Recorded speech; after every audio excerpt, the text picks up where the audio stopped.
the one with all the different Lyle convoys together. I can actually identify most of them, I if not am all of them, not. actually. I'm not surprised.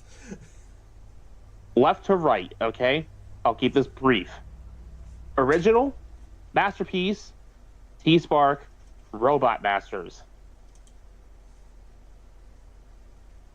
Robot Masters was effectively the toy line they had before they got the molds for classics in Japan. Ah, It had its own story that involved a new energy source that was partially warping time and space to bring bots from all over to the same location and time. why does that sound familiar? It's almost like Transformers is known for using plots or something.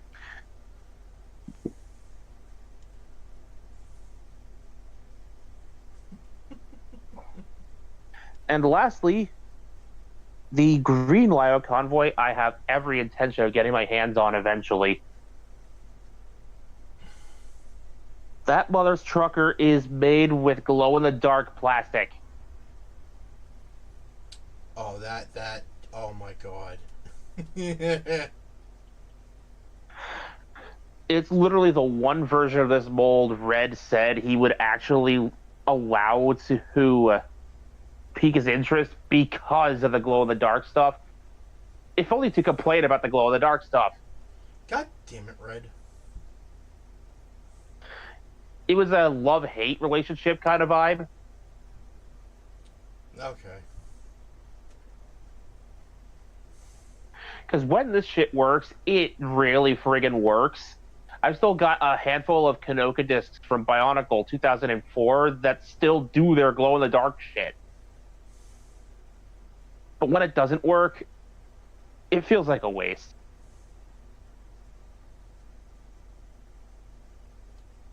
At the very least, this figure is still fully functional without the glow in the dark gimmick. So, there's that. I believe the final image was the figure under a UV light specifically to get that glow effect.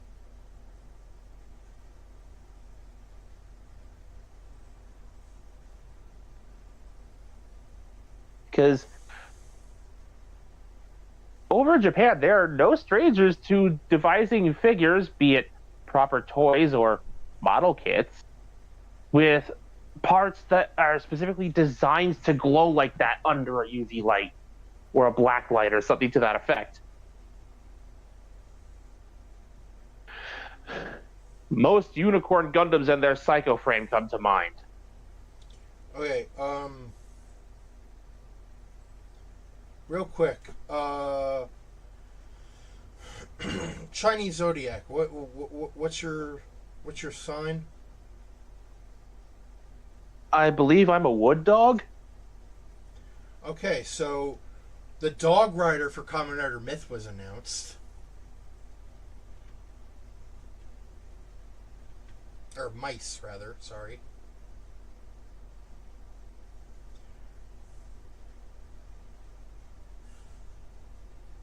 Let's see if I can find a decent picture of him.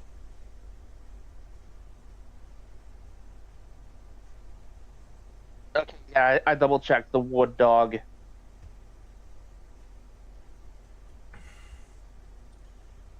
And I am a water monkey, and so far the monkey has not been announced. Well, it's been announced, but there's no pictures of it yet.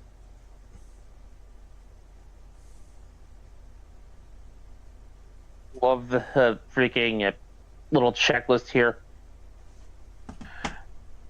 Core traits: sincere, reliable, considerate, patient, and understanding.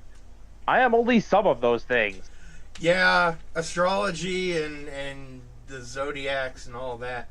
It only like it. It really it's just a bunch of words. Personal style: cooperative, highly ethical, and deeply loyal to friends and family. This feels a bit more accurate. Sent the picture of the wood dog. I'll give it a look in a moment. I'm still reading some of this. Actually, Lucky signs. Numbers are 3, 4, and 9. Colors are red, green, and purple. Just casually looks over to some of my old Shining Emerald Gundam customs. The ones that are particularly green and purple. Flowers, rose, marigold. You know what? Now I'm curious.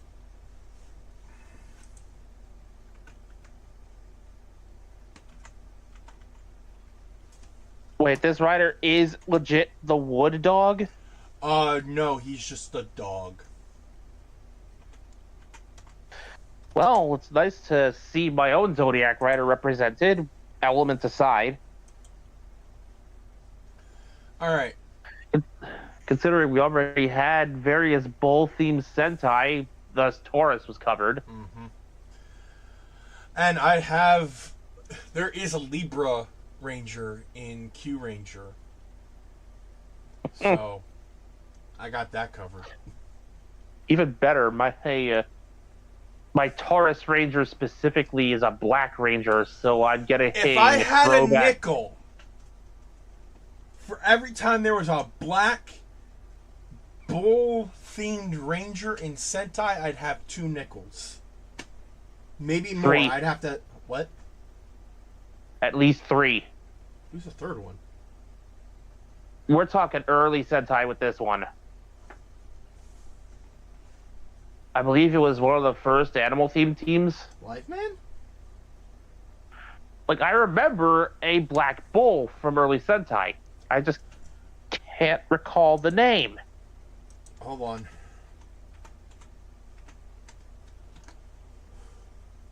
Oh, yeah, it was Live Man.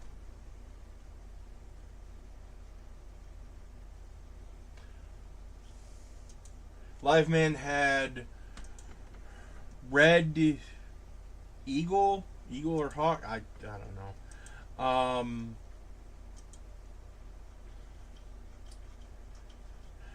Let's see. Red Falcon, Yellow Lion, Blue Dolphin, Black Bison, and Green Sai, Rhinoceros.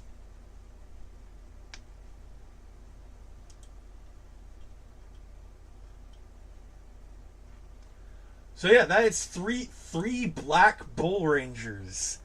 At least. Because there was a Black Bull Ranger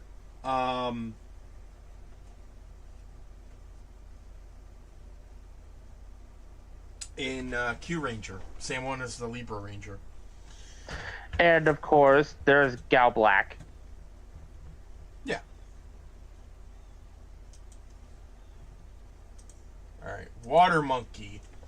The Water Monkey is a perceptive, adaptable, and emotionally sensitive sign, combining the monkey's cleverness with the water element's depth and intuition.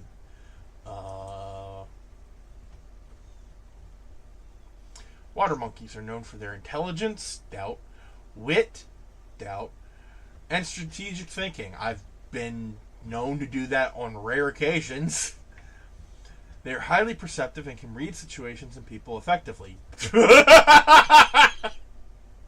Also, doubting the wit part, I'm going to cast doubt on your doubt. You have made some very good jokes over the years. Fair enough, thank you. Often using this insight to achieve their goals without confrontation. They are adaptable, resourceful, and capable of navigating complex social and professional environments with ease. My anxiety would say otherwise. Emotional sensitivity is a hallmark of this sign, making them empathic, but also easily hurt by criticism or harsh work. Damn! I feel like I just, ripped open my chest to expose my heart. What the fuck? That last one was too real. Vent this newfound anxiety and frustration on the Covenant? Yes.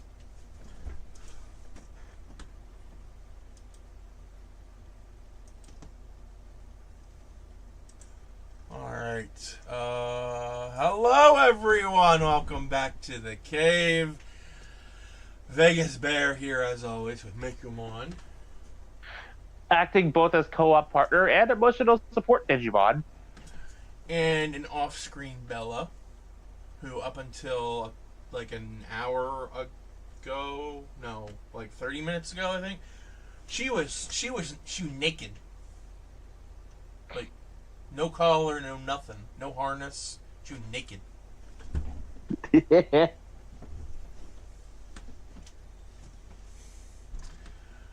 All right.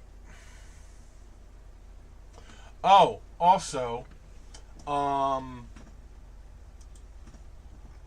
recently remembered and looked into, unfortunately, the Eltingville Club by Evan Dorkin. This sounds familiar, but I can't place it. It was a comic and later had a pilot on Adult Swim, I think.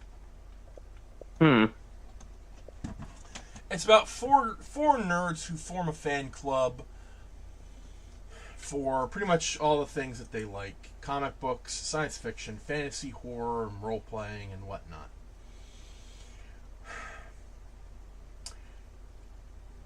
These four teenagers are basically, if you were to make a physical manifestation of toxic fandoms, it would be the Eltingville Club.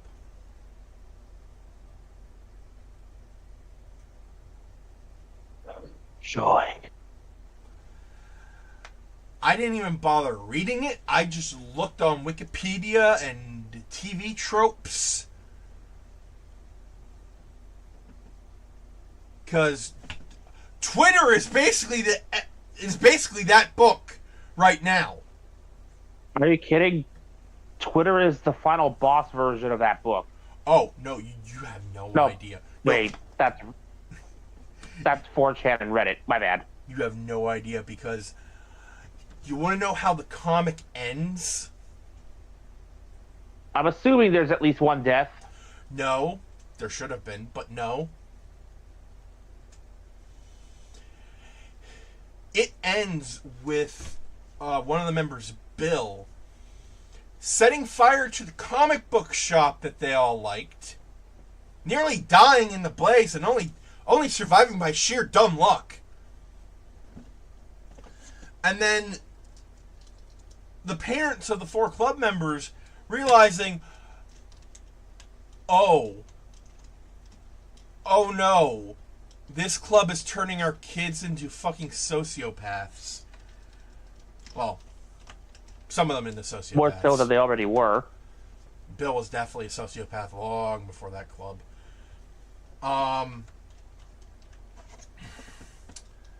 They basically banned their kids from meeting each other again, and they forced the club to be disbanded. So they were looking at criminal charges, and their parents bailed them out under the condition that there's no more Eltingville Club. And then there was an epilogue that took place years later while they were adults.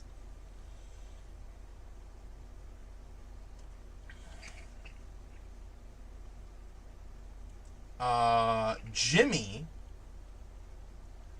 the less crazy member of the group, the least craziest member,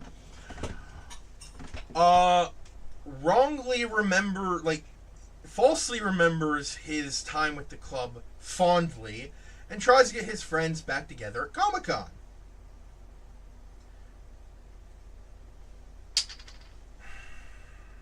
This does not go well, I take it.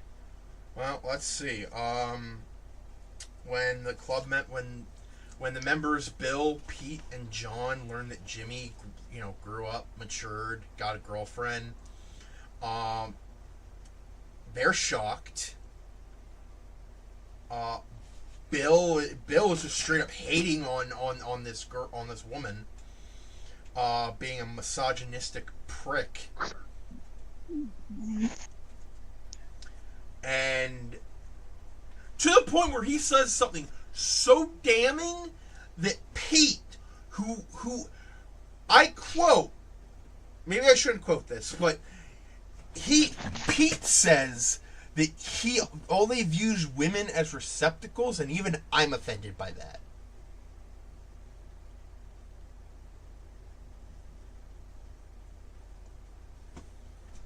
He says something so damning that even Pete is like, dude, the fuck. And Bill, being a sociopath, tries to prove. Well, first of all, he in order to try and get his club under control. He tells Jimmy that the girl that he liked back in high school,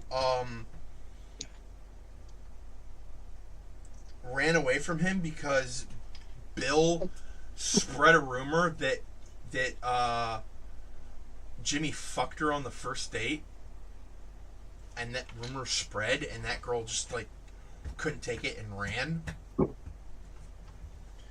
And when Bill learns that, when Jimmy learns that, he starts beating the shit out of Bill. And Pete and John are just like, dude, like, calm down, like. You can do this outside, not in here. Comic-Con is sacred. And then Jimmy says, "Oh yeah, Bill was Greedo 318 or whatever, who was an internet troll that dogged Pete and John for most of their lives." At which point they start beating the shit out of Bill, which causes which causes a commotion, and Briefy lets Bill get away, only for this dumbass to show how much power he truly has by stealing a microphone, getting on top of the table, and saying that there is a surprise Firefly reunion with special guest star Josh Whedon in Hall H, causing a riot to break out, and then mass panic because telephone game was enacted, and Firefly in Hall H turned into Fire in Hall H.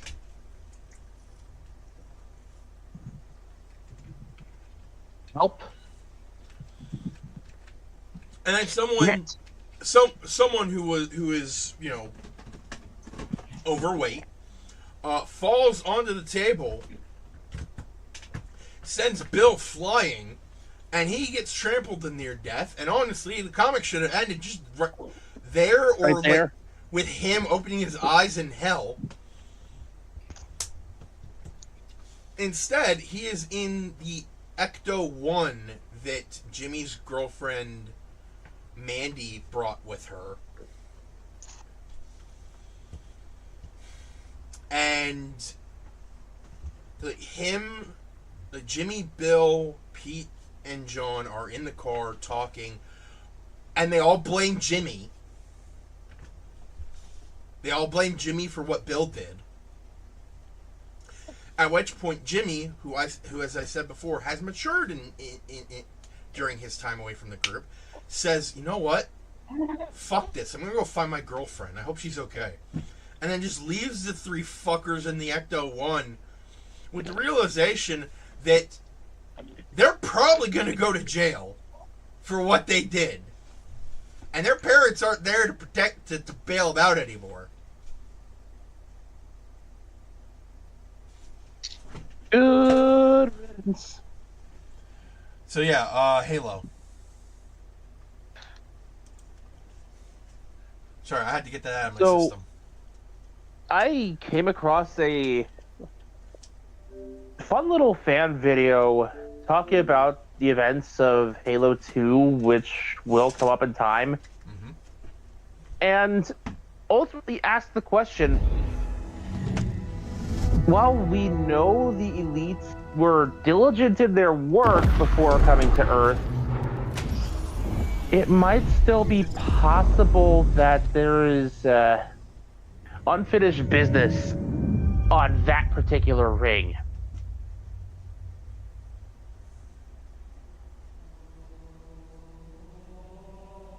Considering it's still unquarantined to this day. Shit. Anywho, I was talking about some of the skulls earlier. Cowbell has apparently had its effect changed. Okay. It used to make explosions bigger and faster. Now it basically the Sputnik skull from the MCC.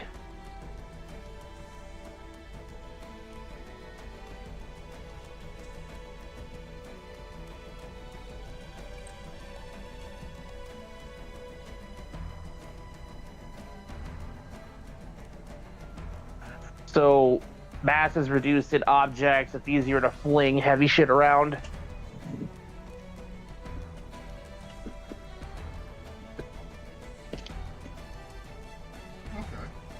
There is another skull, which I was attempting to describe to you earlier, called Give and Take.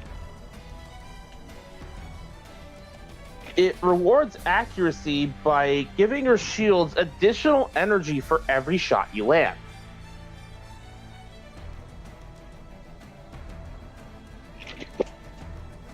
Which I thought you might appreciate, especially given what we're about to wander into.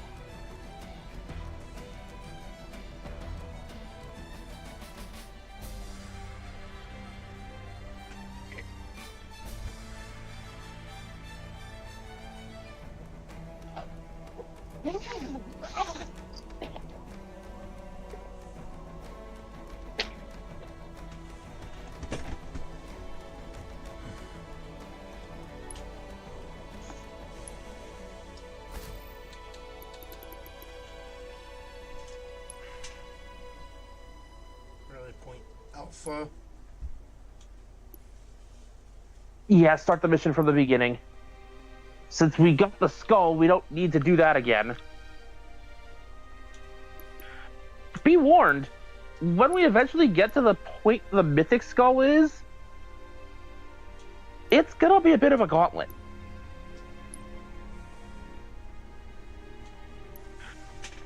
Because in order to obtain that skull, you have to effectively live what it does.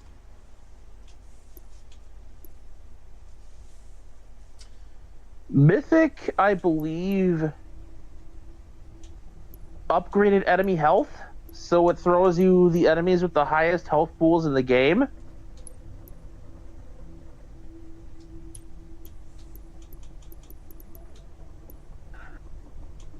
Okay, I do believe I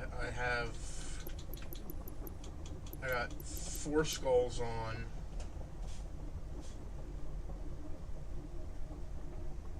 It would have been your dialogue, bandana, speed limit, magnified. Is there anything else? Like acrophobia? Acrophobia might be more of a help than a burden this time around, considering what we're doing. Alright. Because if we had acrophobia on last time around, we wouldn't have gotten stuck. That's true. Alright. Let's get this party started.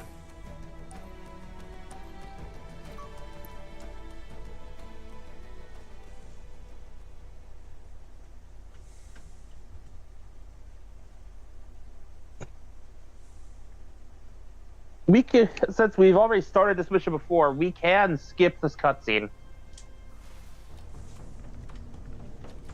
Look out! Can't let the monitor activate the ring. We have to. Your secondary weapon is a plasma pistol. The overcharge will destroy sentinels in one hit.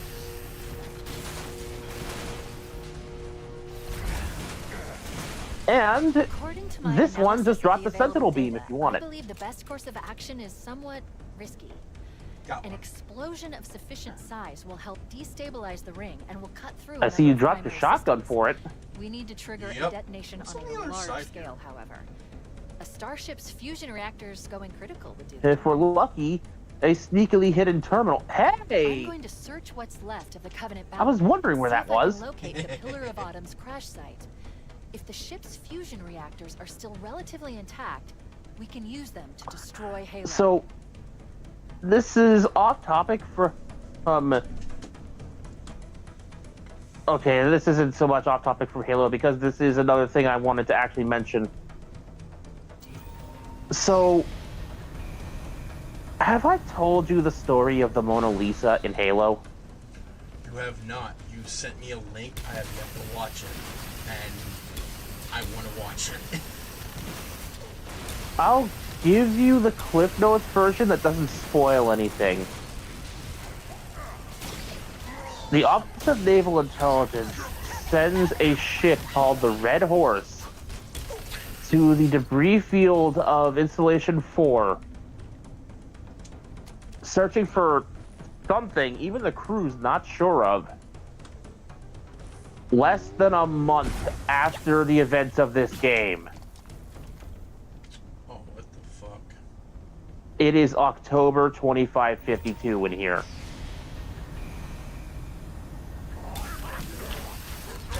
Located the crash site yet, but we need to buy some time in case the Monitor or his Sentinels find a way to activate Halo's final weapon without the index. Correct. The machinery in these canyons are Halo's primary firing mechanism. What the crew ends up finding, setting up the start of the motion comic there, is an escape pod. Power levels are enormous. I've watched enough Alien content to know where this is going. So if we damage or destroy these generators, inside the pod is a will human. Need to repair them before Halo can be used. That should buy us some time. Beyond effed up, critically damaged, the nearest pulse generator with a nav point. Coughing blood with every other sentence. Commandeer that Banshee. We'll need it to reach the pulse generator in time. And he's overjoyed to see them, or rather, to see that he's on board their ship.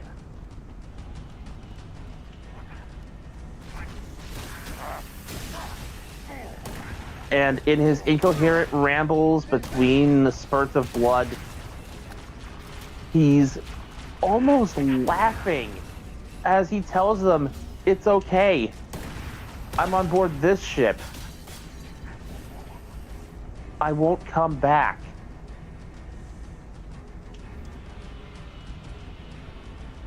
What? The crew, confused, is insisting he elaborate before he goes because they're trying to get him stable. And they happen to find a barcode tattooed onto one of his shoulders. The mark of a prisoner. Oh. So they're trying desperately to get the name of the prison ship he came from. And with his last breath, he chokes out the Mona Lisa.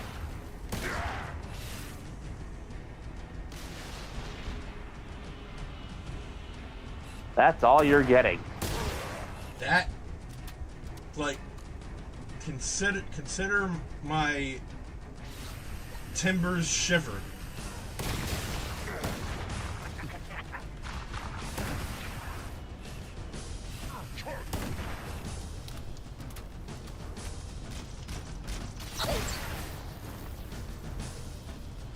Like, holy shit.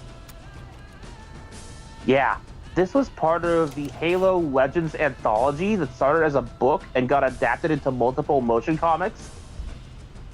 These were some really... Yeah. Like, there were multiple projects under this title.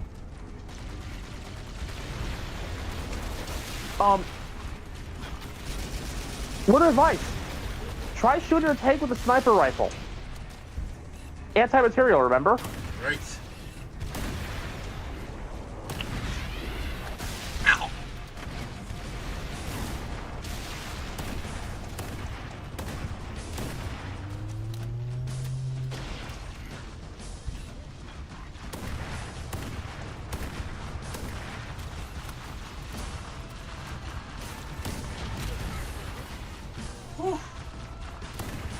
There's another short in the motion comics anthology there that I'm also going to recommend. Okay. because it gets the blood pumping in a way you would not expect. It's called Midnight in the Heart of Midlothian. Okay.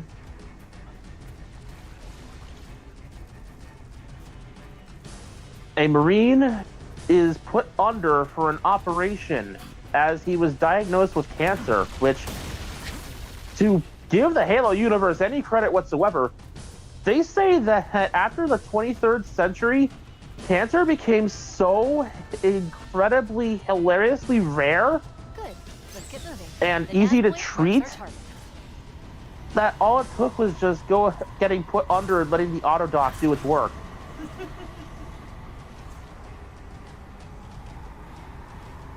Using the Fallout term because that's effectively what it was. You going for the skull? Why? We've already collected it. Yeah, okay, never mind.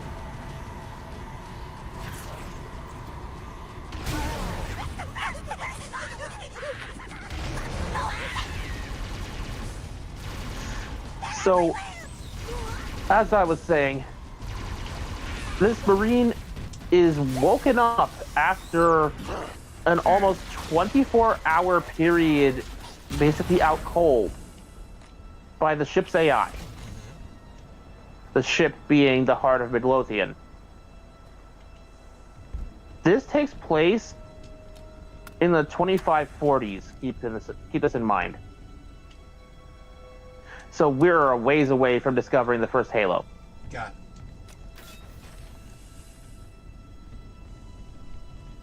The Heart of Midlothian was on its way to investigate a distress signal from a planet where a known UNSC operation was taking place and take out a Covenant refinery.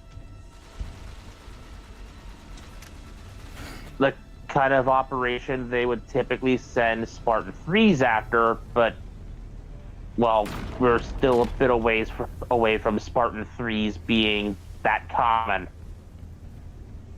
I think we might actually be between classes at this point.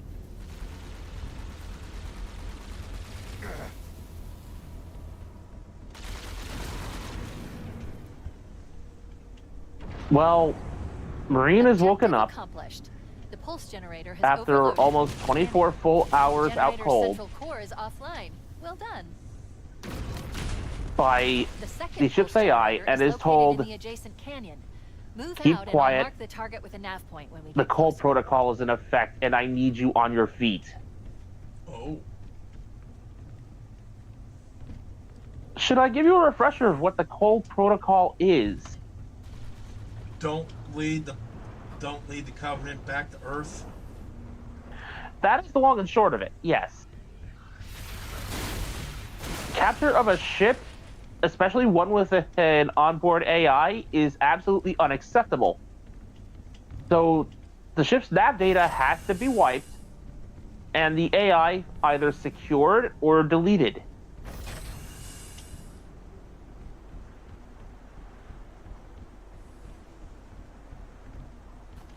But something's off. The AI tells our Marine that she's only a fragment of her full self because these Covenant, they showed up in these strange black ships that almost didn't trip their radar until it was too late. By the time they did show up, they were already too close.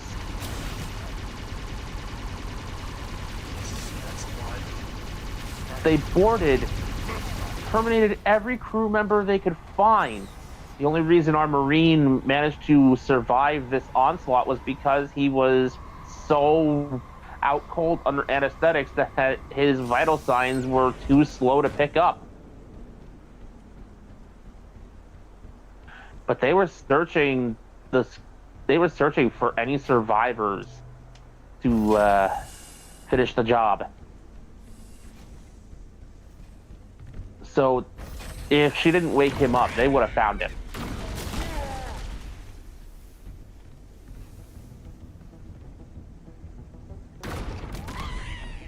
as she was with this little fragment, she no longer had the computational capacity to make the decisions to directly ignore Asimov's laws of robotics in these dire situations where she would be authorized to do so.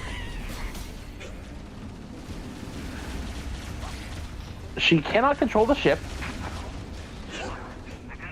She can't really do much other than wake him up and let him know the situation as she understood it prior to getting cut off from the rest of her, because the Covenant brought something new aboard the ship with them, something humanity had only rarely seen up to this point. Engineers. These Huragoth are what separated her from the ship itself.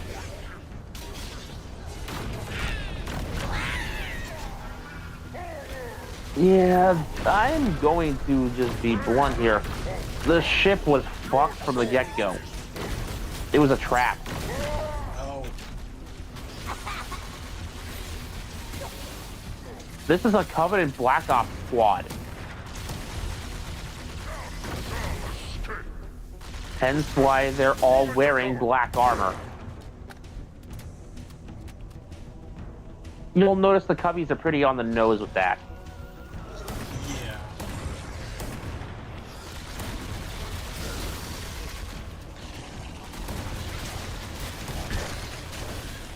Well, with the Marine being appraised of the situation, Covenant's on board the ship, you're the last living crew member, I can't blow up the ship. Yet even if I had access to it, in the state I'm currently in, I would be violating the first law of robotics if I just blew it up right now. So I have to give you a means of escape, and that was effectively their plan. He has to reconnect her somehow and make it to the escape pods so she can blow up the ship.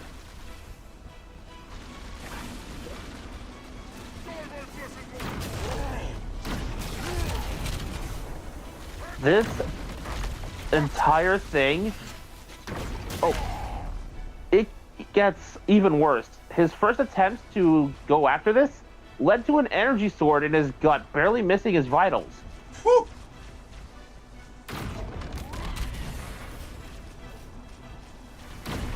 So he was redirected to another part of the medical bay where there was a specific cocktail of combat drugs waiting for him, confiscated from insurrectionists. Warning, incoming flood. This specific cocktail of drugs was designed to allow the insurrectionists to fight on equal terms with Spartans, but it tended to drive them bug nuts and they'd die of heart failure or other forms of like bodily failure before they even got to the Spartans, which required a separate drug in order to keep his focus.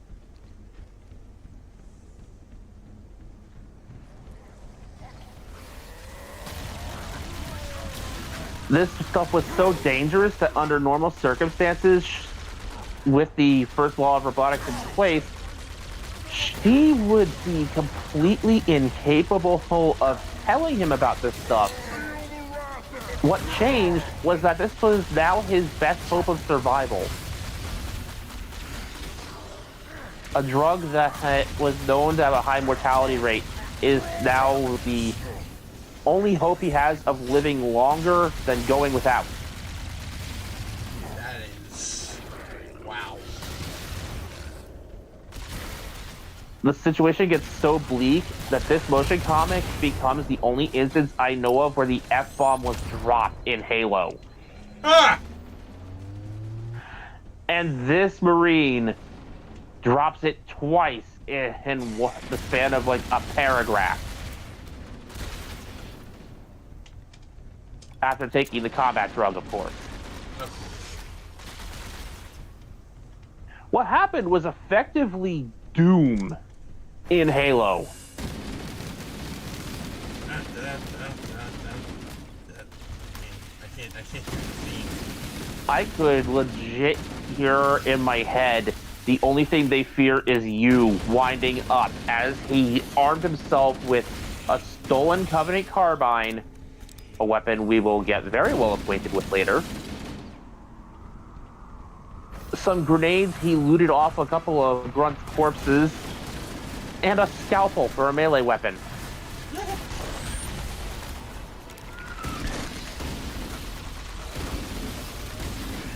Dude took out enough Covenant on his way there to make any Spartan proud.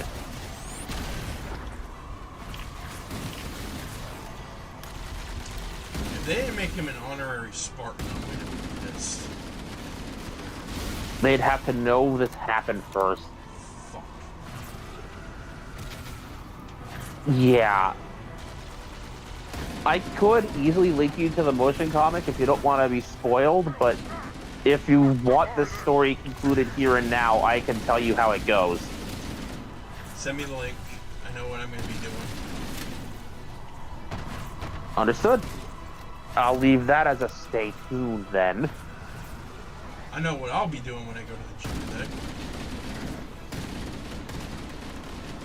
Yeah, you're gonna like this Marine, by the way.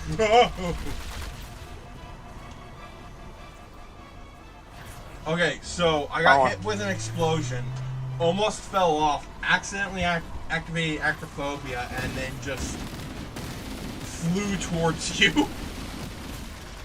Actually, come to think of it, we should be using acrophobia to escape this right now. Once we clear this batch of flood, I'll explain what I mean.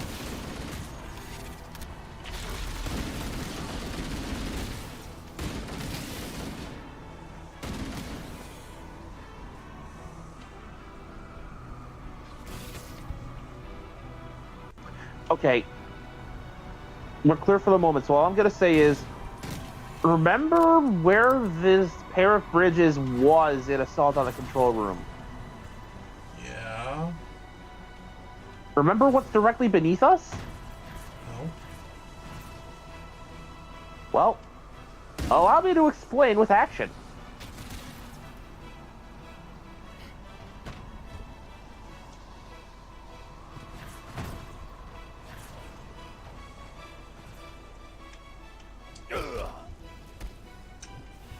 Oof. Well, that was my Well, fault. at least I was close enough by to be your spawn anchor to reclaim your stuff. Mm-hmm. Yeah, learning how to parachute yourself with acrophobia is a must because you can do some crazy skips that way. Honestly, all I did was just save us a couple of rooms of lots of flood. That's fair. Because we would have had to cross that bridge to get to that nav point, go through a room with lots of flood, maybe some Covenant fighting them, go back, come back out that door, cross that bridge into that door, find the elevator to come down, and wind up down here anyway.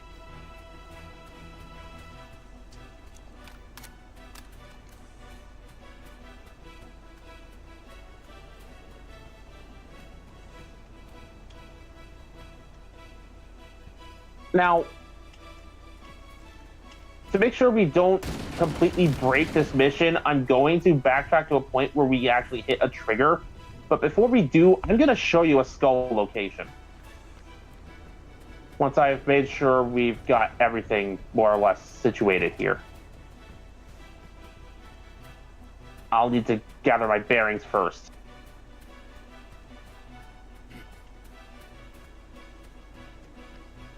Okay, that's where we come out.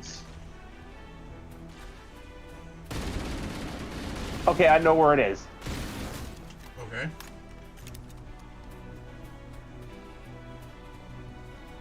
We're gonna cross through here, get to the other side.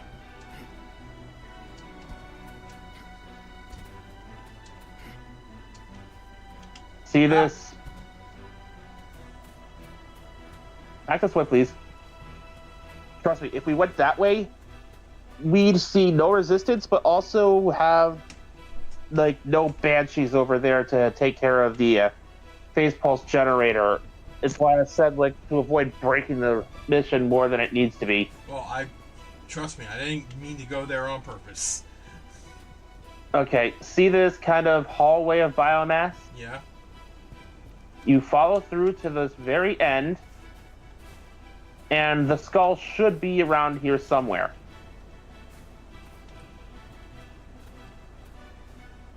I might have to go and trigger the spawns first, so hang tight.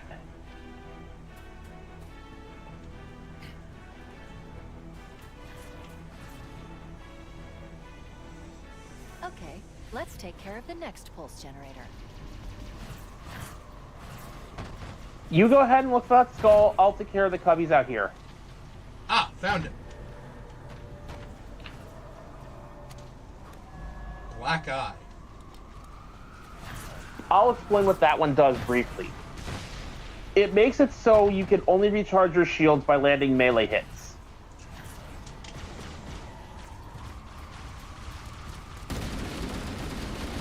Okay. It's one of the challenge skulls.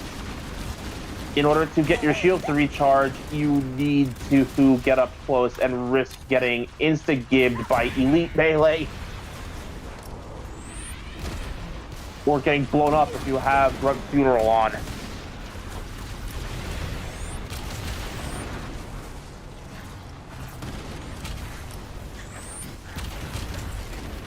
Now, I see you've already figured out where we're going. Ow! Slightly too much momentum, cracked into a rock. I'm okay.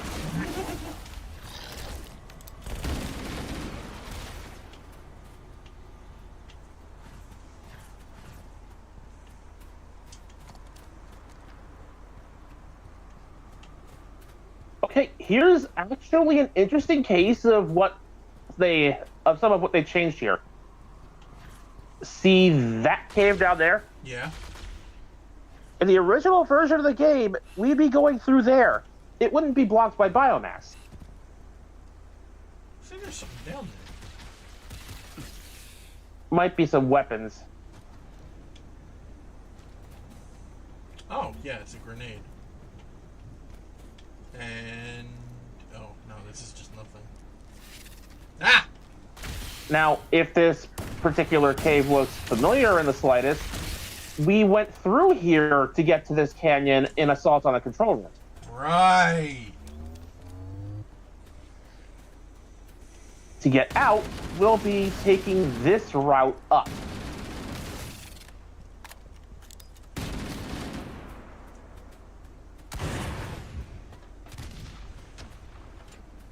And you said Was it overkill to waste a rocket to kill an infected force from a distance?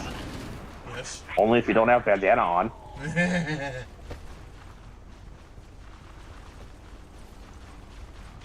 You were saying? So this path was not in the original game? Correct.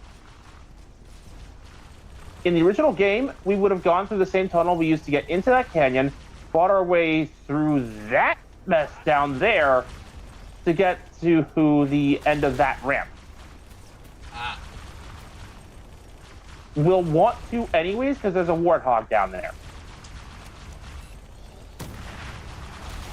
And we'll need that chain gun.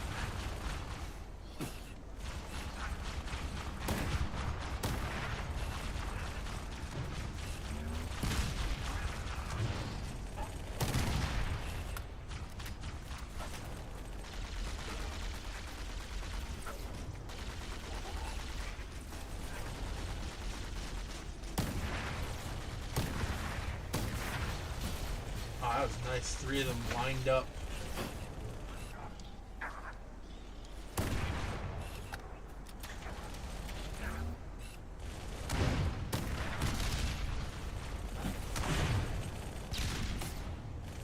Hey, these Flood have ARs.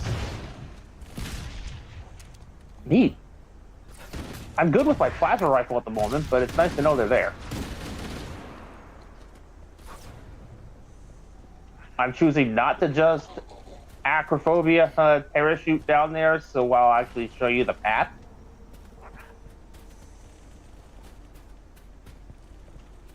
But we get to here, deal with the shade turret first off. And now, just clear out this part of the ramp. I keep calling it a ramp because that's effectively what it is, even though it's a relatively natural formation considering the rest of this goddamn ring.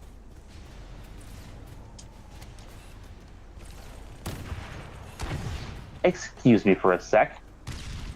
I already killed it. Get that tiny bitch! Also, give me that freaking beam rifle.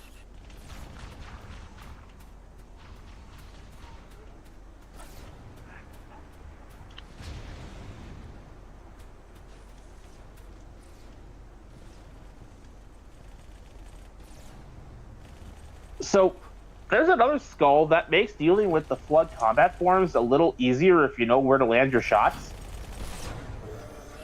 Oh. I'll get to that in a moment. Okay, actually we have a perfect specimen. See this chunk right here where the little red antennae were coming out? Yes. That's where you want to shoot, because that's where the headshot hitbox on flood combat forms is. Got it. There's a skull called Pop that makes them effectively explode when you do that. Just popping them like balloons.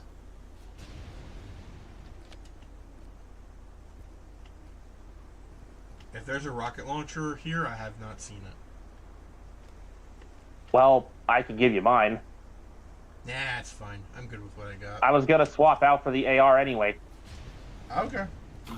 Ah! Wrong button. Yes, you can swap seats in the Warthog with the press of a button.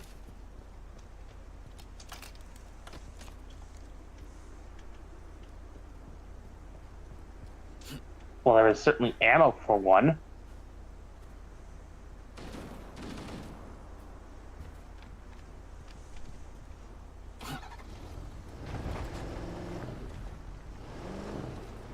I'm gonna take us over this way first, just so I can show you the other end of that tunnel.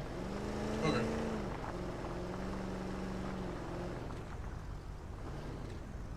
Sometimes they like to hide stuff in here because the other end was closed off, so I'm double checking.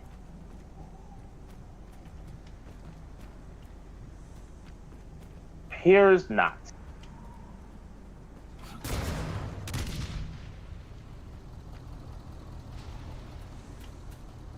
Also, yes, by pressing a button, you can swap seats.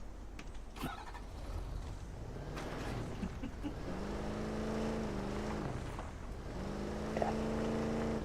I've said this before and I'll say it again. I am so goddamn glad I found the settings to change the Warthog back to its classic driving controls. This feels so much more natural to me.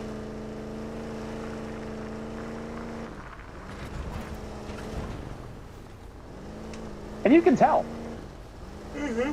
Check the difference between when I had to use the triggers as gas pedals versus just doing it this way.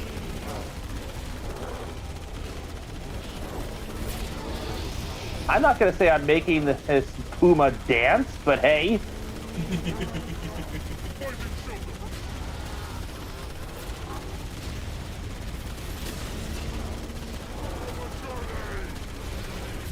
I see you got that reference.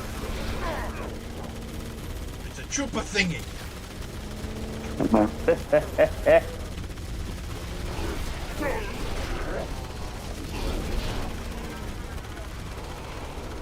Also, I am increasingly grateful that they opted not to let the Warthog turret overheat like in other games. Especially since like the combat system appears to be built off of the Reach engine.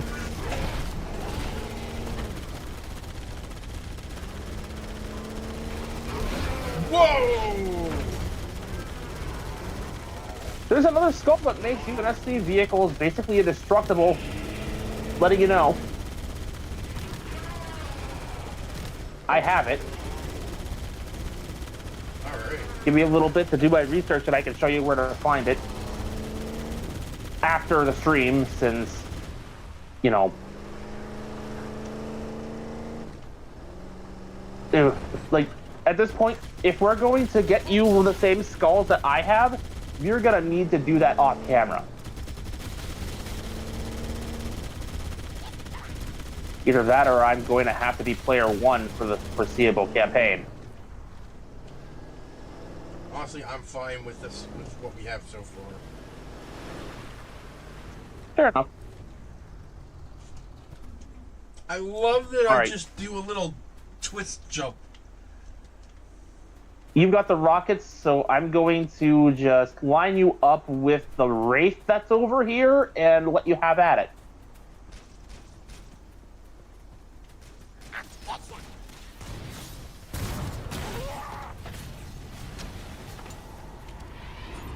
Ah, there you are.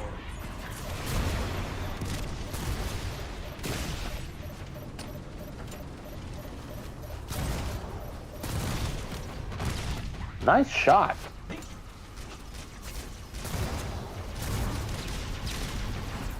As I miss a grunt twice.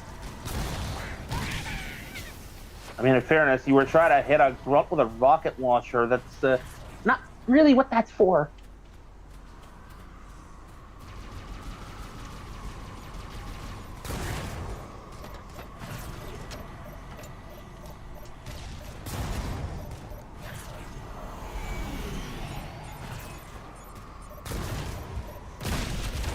Okay.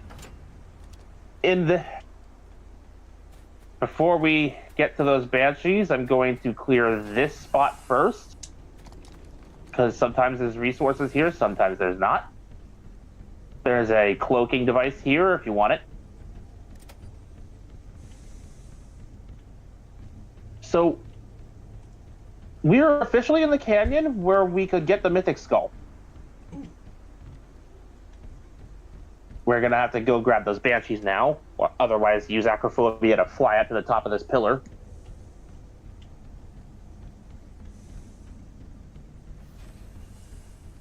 It's a multi-step process to get this skull, Of course it is. but it's deceptively simple. Not necessarily easy, but simple.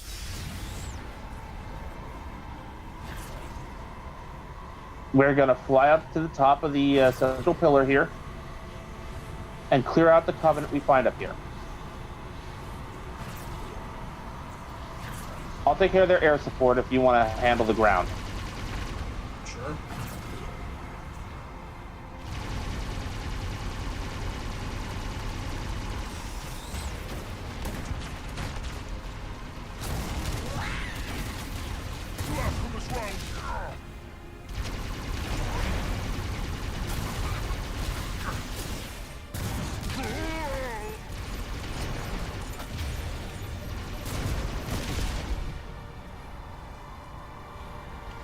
All right, I'm landing. And there's more air support. Of course there is. Don't worry, I got it. You indeed do have it. Okay. Just to make sure I don't jump into that thing by accident.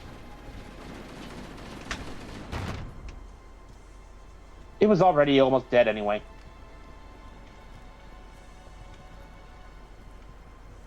All right, see this terminal? Mm-hmm. You press it, and now the door over there is unlocked. Okay. This is one of the biggest changes to this part of the map from the original CE, because there was previously no way to open the door over that way. Okay, so we go over that way and Skull is there? Yes. There will be a few waves of enemies we'll have to fight through to get there, but yes. Right. Oof!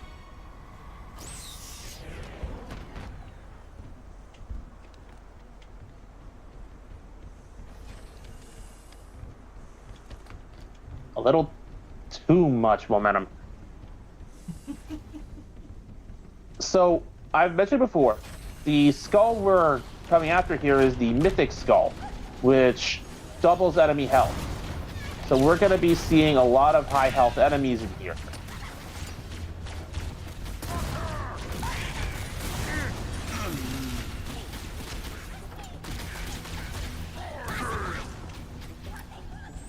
Get some cover, I'm dead.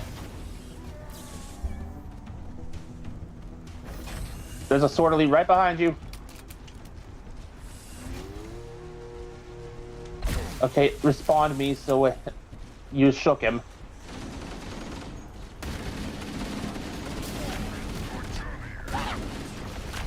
Sword.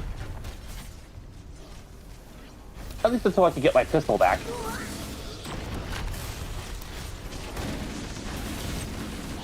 There's fuel rod cannons galore.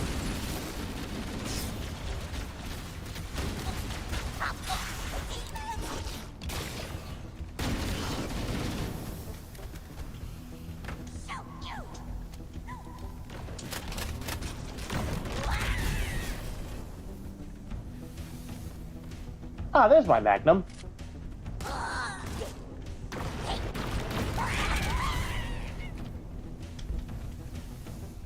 Once again, just to blow your mind, this fucking handgun shoots effectively tiny 50 cals.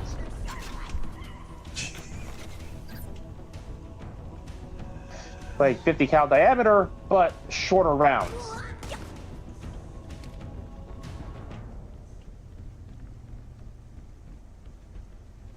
Imagine if it shot 50 BMG. Don't give the UNSC ideas.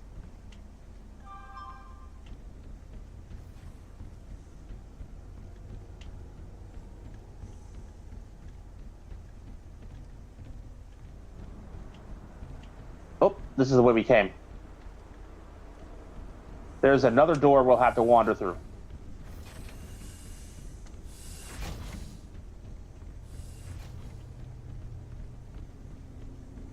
I believe it's at the other end of the... Yep, there it is. Press button, open door.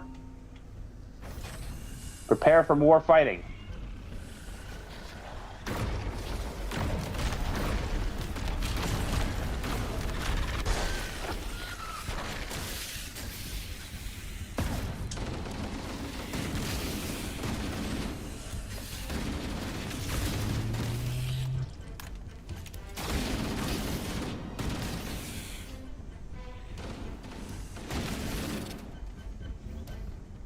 Yeah, no thank you, no rocket flood, no.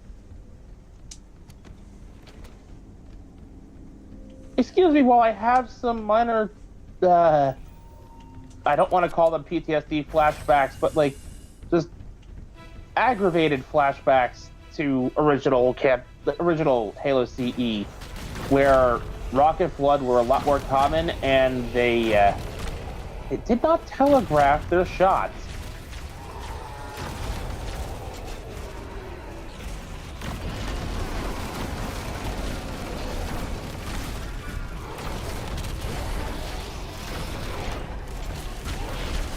So, while I'm fighting one of these, I'm going to tell you a little something about the tank form.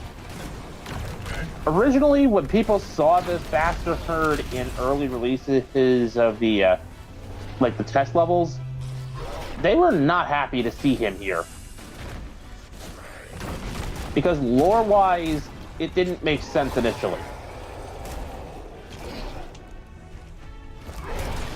The thing with tank forms is they're a subcategory of what is called a pure form. Pure forms are effectively what Flood can do with nothing but Flood biomass, no infected host necessary. Shit. There are multiple types of pure form. There's tank forms, ranged forms, crawler forms. The skull is right here. Mythic. Achievement. Find all skulls and terminals in 2 betrayals. There's achievements for doing that with every level. Nice. Now, the reason why the people say lore-wise these shouldn't be here is pretty simple. Remember what I said about not needing a host? Mm-hmm. Yeah, the Flood normally can only make these things in the coordinated stage minimum. They need a Gravemind or Proto-Gravemind. But people are going, but these things popped up while the Flood was still in its feral stage. What's going on? I'll tell you what's going on. The first batch of tank forms we found, they've all been kept in stasis pods for study and escape containment. That, you know what, that makes sense. And we know this is a possibility because this is not the only time we've seen this happen. There were multiplayer maps set on other Halos that had Flood specimens contained in these very pods. We need to destroy the 3 power conduits.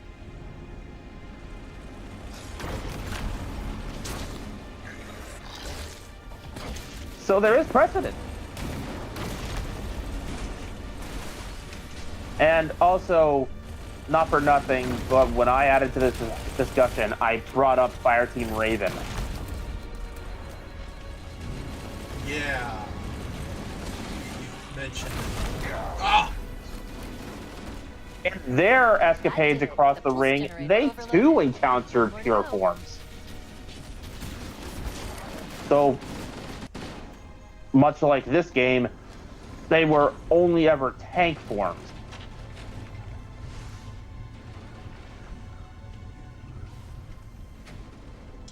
We will see this when we get to Halo 3 with a very ominous line, the Flood, it has evolved. But in later stages of Flood evolution, I've located the Pillar of Autumn. pure forms can convert from one pure form type to the next back to back. Lovely! The systems on the Pillar of Autumn They can actively reshape their biomass to go from tank to crawler or tank to ranged form, or crawler to ranged form, or range to any of the other forms. Like, they adapt to the situation. All right. We could go down the way we're supposed to go with the Banshees, or we could take the Warthog. That tunnel leads to the next section of canyon. Up to you. The final pulse generator we need to destroy is through there. All right, I'm landing next to it.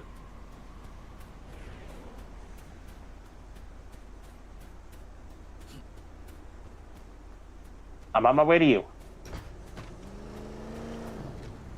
It's a trooper thingy. I bring this up because in Combat Evolved, and we may well encounter the same thing here, there might be a couple of rocket flood at the end part of this tavern. Lovely. Well, we were already past where they would have showed up to screw us over, so either they were removed entirely or we evaded them. We're still going to have to ditch the hog, though. Like, it's not getting through the broken door. I've tried.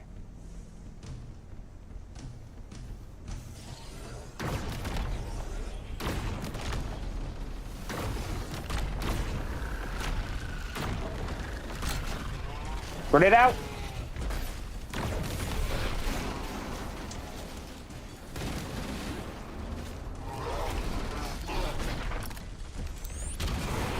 Grenade.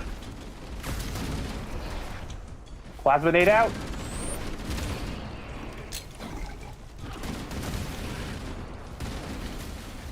Yeah, believe it or not, the spewing infection forms the way they do is actually relatively new, mechanic-wise. Yeah, dead. Not a big surprise. I love how you respawn. How you respawn. Looks like you're being beaten in. Yep, that is the same teleportation effect the game uses. That's awesome.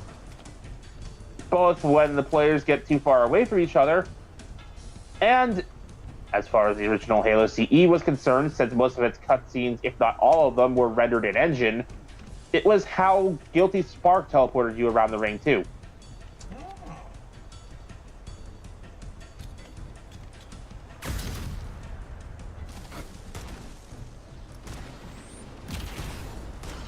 Cortana, at the end of this mission, will explain the teleportation grid.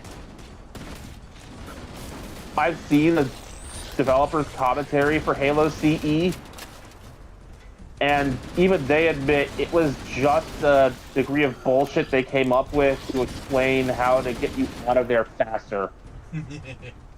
They were not proud of the teleportation grid and were thankful to have ditched it at first opportunity. They were laughing their asses off at the fact that it even existed in the first place.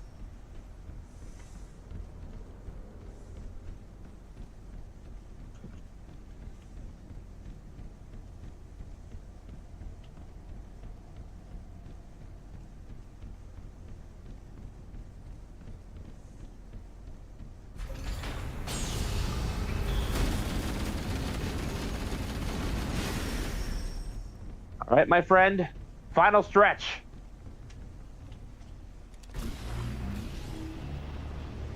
Let's fucking go! I was about to offer if you wanted the more intact ghost, but you're already out there. I took this one intentionally. Of course you did.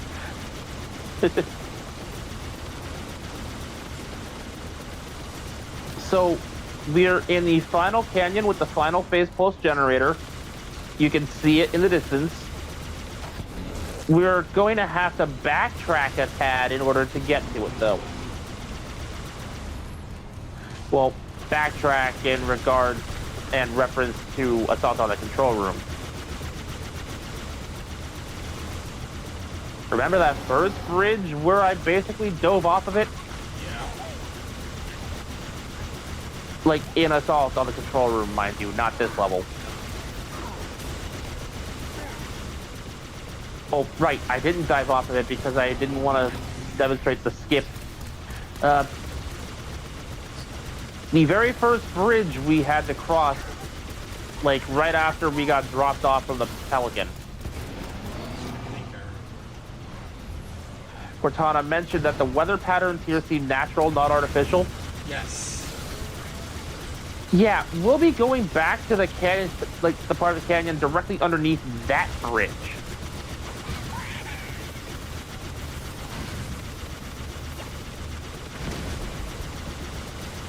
And be warned, there will be heavy flak incoming.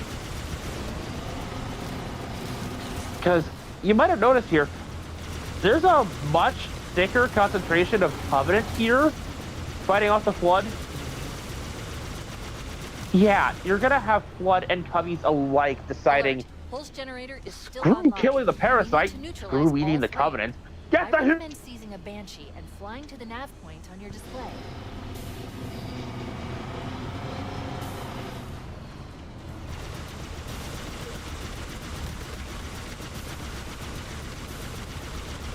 The enemy of my enemy is still my enemy. What? Let's kill the other guy first. Yeah, pretty much. And with a lot of the Covenant, I can't blame them for turning their sights on you, because think of it like this. Either die to the parasite and get potentially absorbed into it, or die to the demon and your soul is saved by being put on the path to the Great Journey. Wait, I thought you said the Flood reanimate you. They do, I'm talking specifically according to the Covenant's beliefs. Oh. It was either die to the flood and get consumed into it, or die to the demon and your soul is guaranteed to be put on the path because now you've died the way your religion intended. To a demon. Fighting to ensure the path can be walked by the rest of your fellows.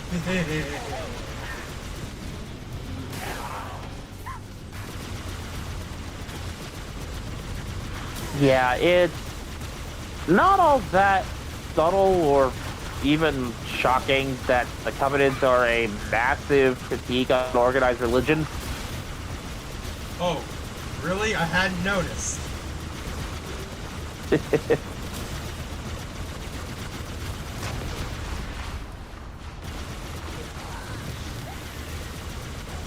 Okay, we are more or less where the Banshees are, so it's just going to be a matter of ditching the Ghost to hop in the Banshee and leaving. Got it. I just want to take out this race. That'll be much easier with the Banshee, trust me.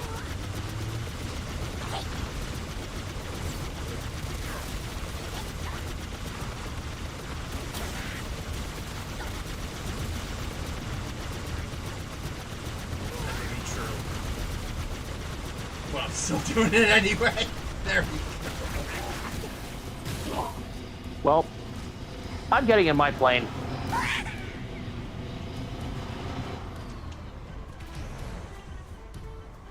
At least this way I can try to offer you some cover. Well, I'm already in a Banshee, so... Alright, let's get the hell out of here.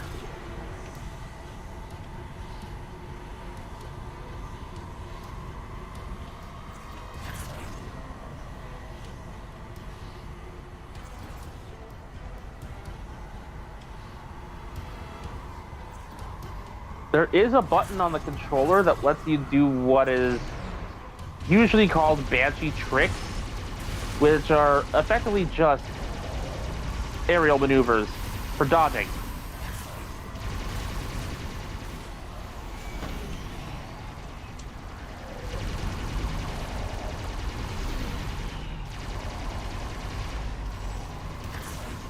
Found it. There's side rolls and effectively backflips to raise you in the air.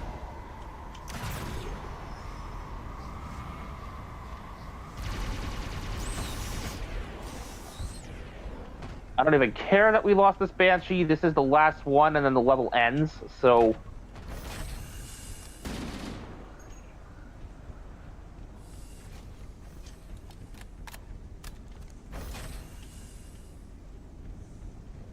One target remaining. You go right, I go Let's left. take care of the final Got it. generator.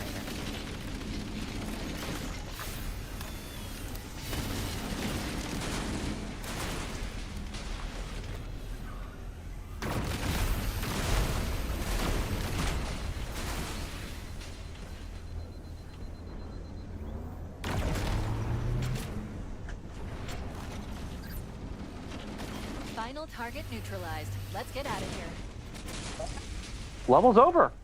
Let's find Nice. a ride and get to the captain. No, that'll take too long.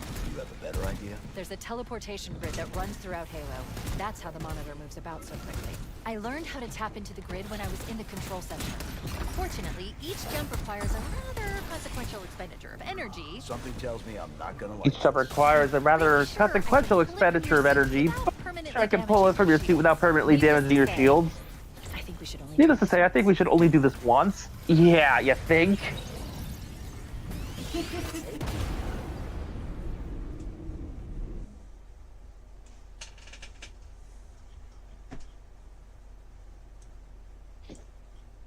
And now, arguably the scariest part of the game, From what I've been able to piece together, if only the leadership because ordered all of ships to abandon what Halo we when they see the found Flood is capable of. Too late. The Flood overwhelmed this cruiser and disabled it. The Covenant are And what it terrified could the Flood will potentially repair the do. ship and use it to escape from Halo. They've sent in a strike team to neutralize the flood and repair This the ship for ship immediate departure. I've got a lock is on going Captain to Heath's be CNI transponder signal. the He's site alive, of and the implants are final intact. casualties of Installation There's 4. some interference from the cruiser's damaged reactor. At least before a certain motion comic kicks in. Oh, I see. The coordinate data needs to be... Right. Sorry. I love that. I'm reading the captain's transponder. He's in the That's control room. actually held over from the original Halo CE. Cortana teleports Chief in the air, upside down, and when she's going over, oh, the coordinate data has to be... He smacks his helmet. Captain. Oh, right. Sorry. So before we move on, I want to tell you something about this room we spawned in here. Okay.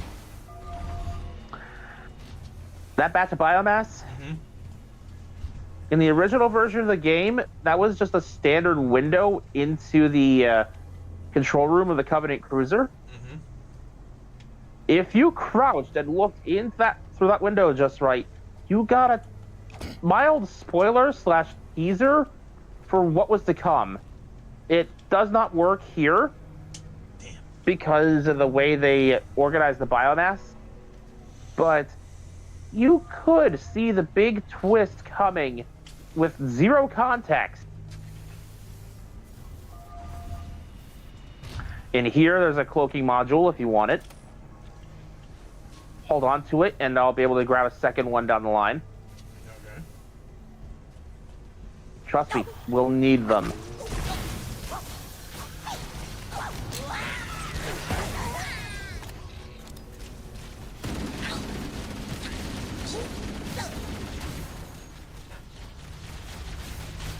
Because there's a skull that's going to require us to move fast. So granted, we're playing on the wrong difficulty for that. So I would be more or less treating this as a practice run to get there. Wait, some skulls are locked behind difficulty? Only this one, evidently.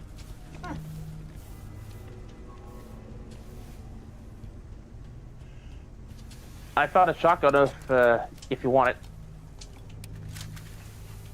Okay, follow me. Do not hesitate, jump. Analyzing damage. Oh!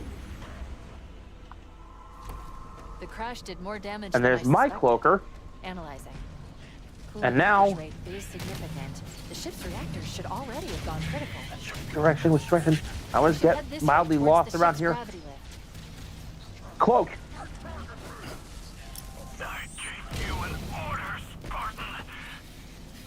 That was the wrong button. He's delirious. I fucked up. We have to find him. Get your shotgun back. The idea is to hide yourself as best you can to get through this mess. Let the Cubbies and the Flood fight each other.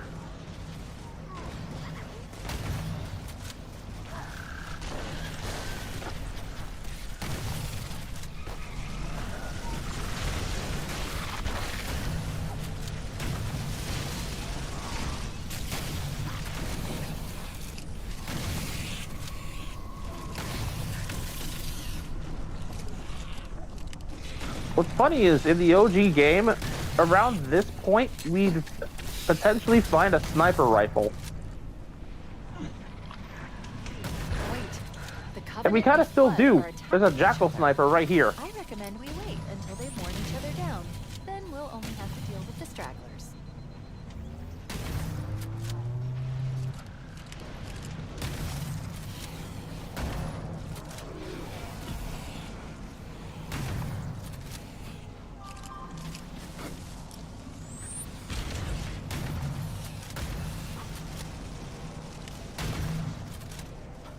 Grab the Jackal sniper's rifle for myself. Oh my Let the god. tank to the... Let them fight each other. Just move.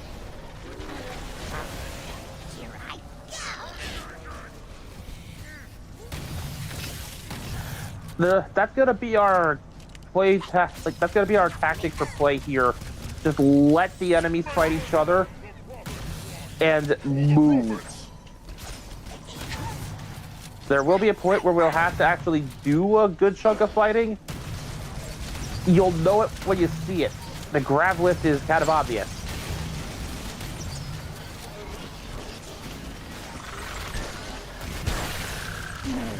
It is this mess that makes me thankful for the give and take skull.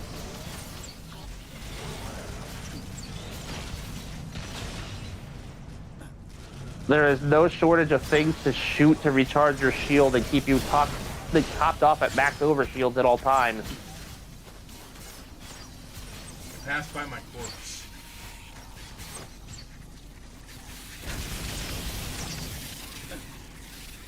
Well, there's a bit of a ow. Did I forget to mention that in the original CE, it wasn't an instant kill if a flood infection form touched you while your shield was down?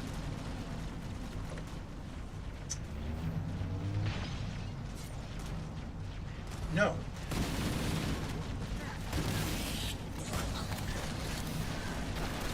Well, that is another change brought about from the Halo 3 mechanic with the flood.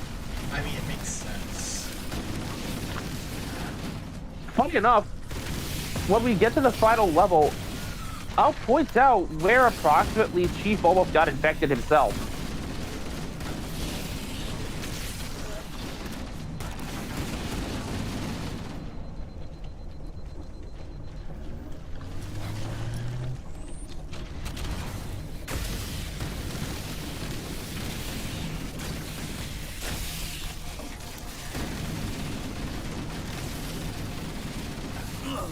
They got me.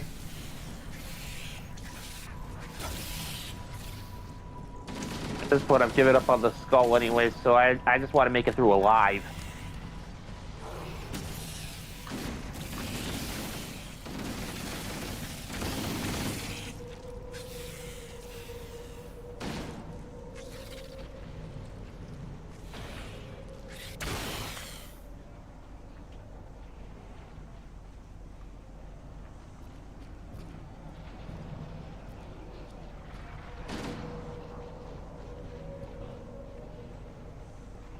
I guess I'm not safe enough for you to respawn yet. So I'm gonna backtrack a little.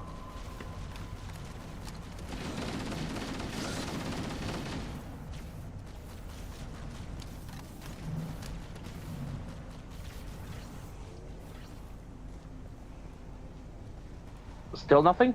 Nope.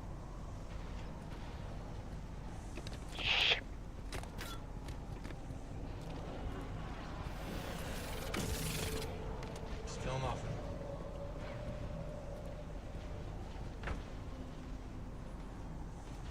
Ah! There you go. There was like one last infection form chasing me around just out of sight. So it didn't say it was safe enough for you to respawn. Alright.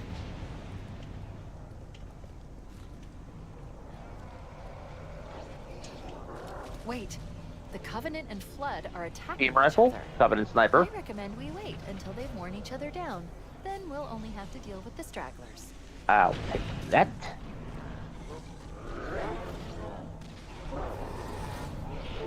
By and large, we're gonna be trying to avoid that mess. Just let the hunters thin the horde a little. Got it.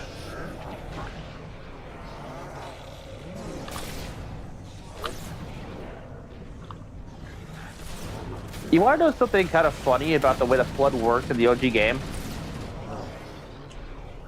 And this was actually reflected in the lore.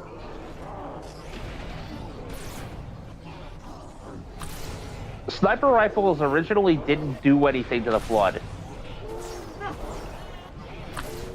Because the round was the wrong shape and moved too fast. It didn't actually, you know, it didn't stay in the body or tear anything up. It basically just moved right through it. One hole in, one hole out, no internal damage. Even hitting them in the infection form on their chest did not kill them. the sniper was just pointless against the Flood. To the point where this even happened in the book, where Chief attempted to snipe a Flood combat form and the bullet didn't work. All it did was just let it know, like all the shot did was let the thing know where he was.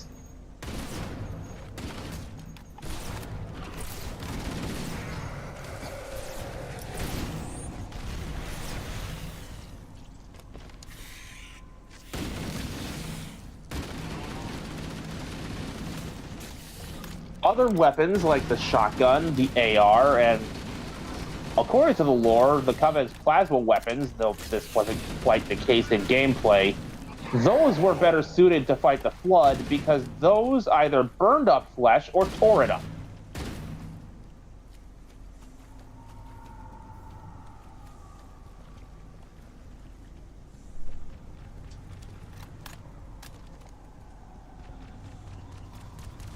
Yeet.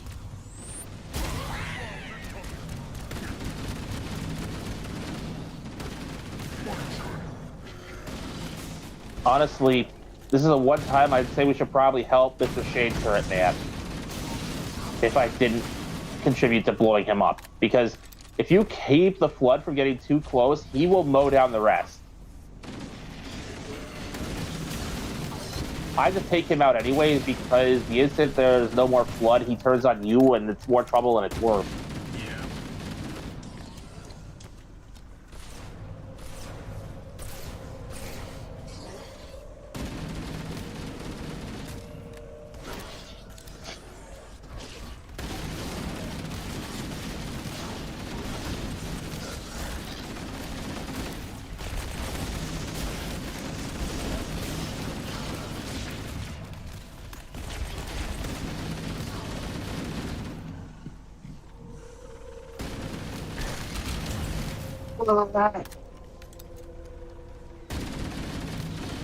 You know, a part of me just thought of something. Since I'm not really doing anything with my Halo books right now, if I could get it to you, I'm willing to let you borrow my copy of The Fall of Reach. Knowing I will get it back eventually, even if it takes a while.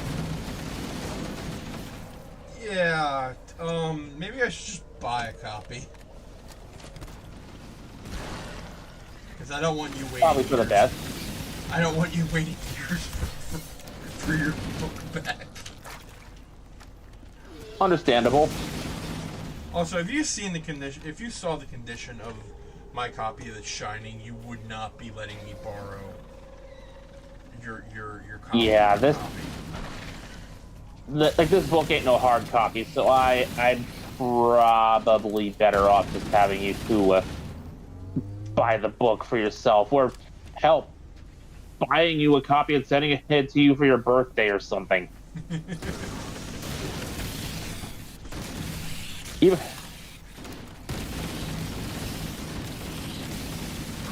because, like, fun fact, did you know that before the first Star Wars movie, they released a book that was supposed to effectively introduce you to the universe and get you acquainted with the factions and the mechanics before, and it takes place before Episode 5. Episode 5. Like 4, 5, whichever. 4. 4. Thank you. My bad.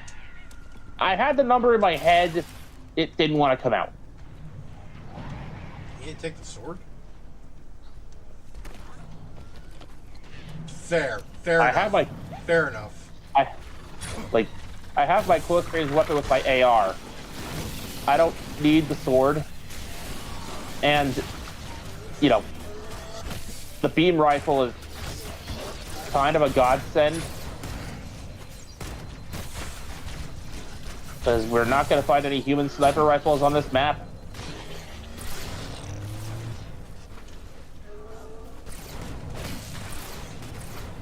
But, what was I saying? Oh, yeah. Halo pulled the same stunt. The Fall of Reach released just before the actual first game. Huh.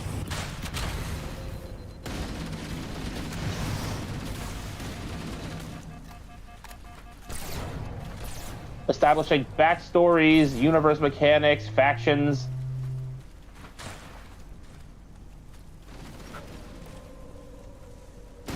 I believe the books, both this one and The Flood, were written by Eric Nyland.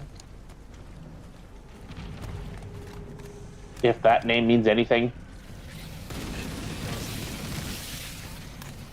Fair enough. I don't know if he's actually done anything notable outside of Halo. I'd have to look into his career. Like, I only really Power know a source few detected. like book There's the gravity authors, and they're mostly Still operational. big Horror. names. That's our way back in. Stephen King, James Patterson. The captain. His vitals are Okay, fading. so Please, remember when I Chief, mentioned trying to get through here as fast as we can? This would be the point where we'd actually have to do the fighting because we'd effectively be cornered. Got it.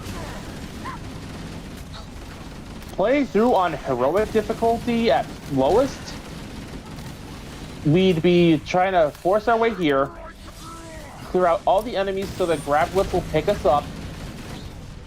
Once the grab lift is ready to take us up, we aim the camera downward and hold the reload button or whatever button you have to press to pick up a skull. You will effectively pick it up while you're being pulled into the ship. Interesting.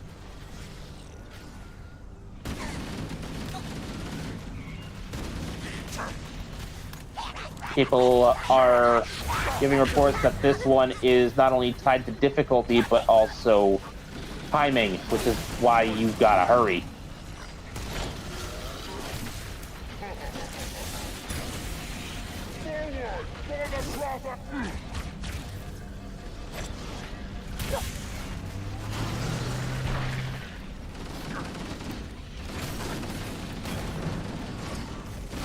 Put it out.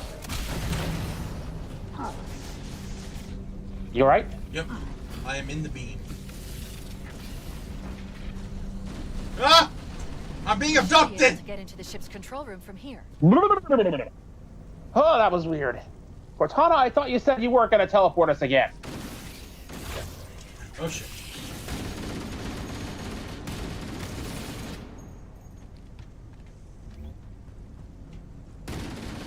On the note of those books, fun fact, there's technically two versions of The Flood.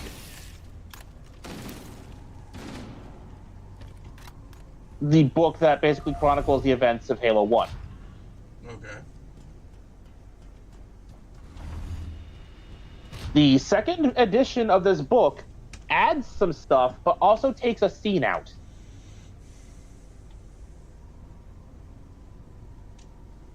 Most of the stuff they added is like in-universe Oni documents and stuff like that, as reports are made about the Halo or, Is a mess. you know, I can't access the ship's just whatever schematics. else Oni was doing at the Records time. indicate that a shuttle bay should be here. Right. Would you like to hear about the scene they took out? Sure. It was a scene of the Master Chief taking his armor off to get himself a shower and 8 hours of uninterrupted sleep. Like 8 or 10, something like that.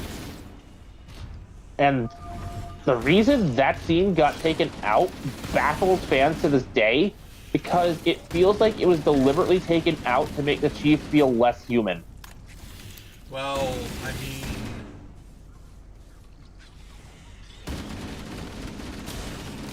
Because, yeah, In I get it. war, isn't that He's- what they tried to do with Spartans anyway?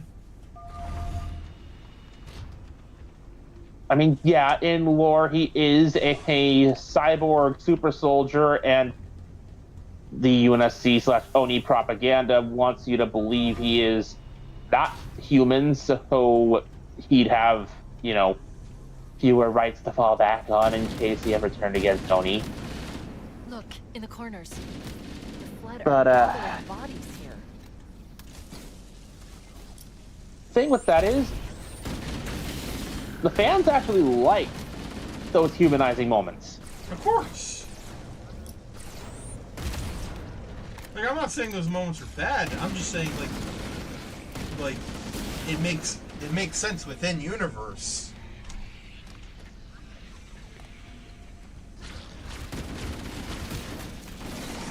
So, within context,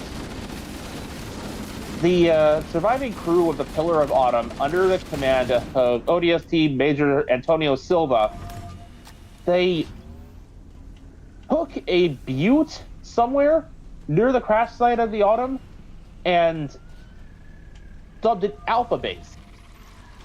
Set everything up, got running water established, and it was once Chief finally arrived with the survivors of the Bumblebee crashes in Level 2, Halo, that he was finally allowed to take a moment to get that degree of rest. It was either after his Level 2 or after the Truth and Reconciliation. What I know is that it was before the search for the map room. Okay.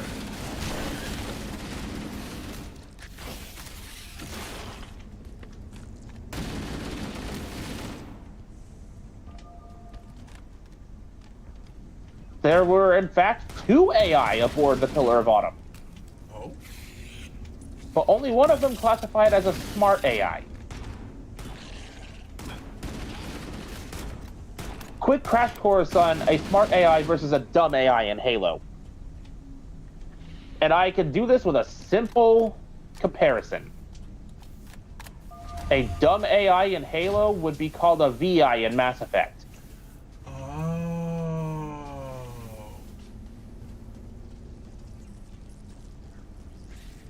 That makes sense. For any fans not familiar with Mass Effect, that is probably not helpful in the slightest.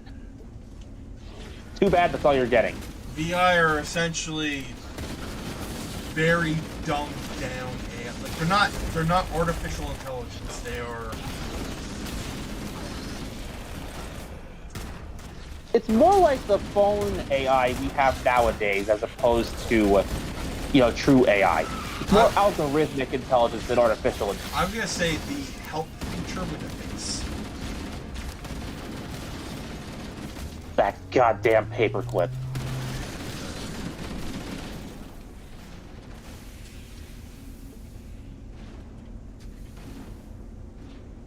Yeah.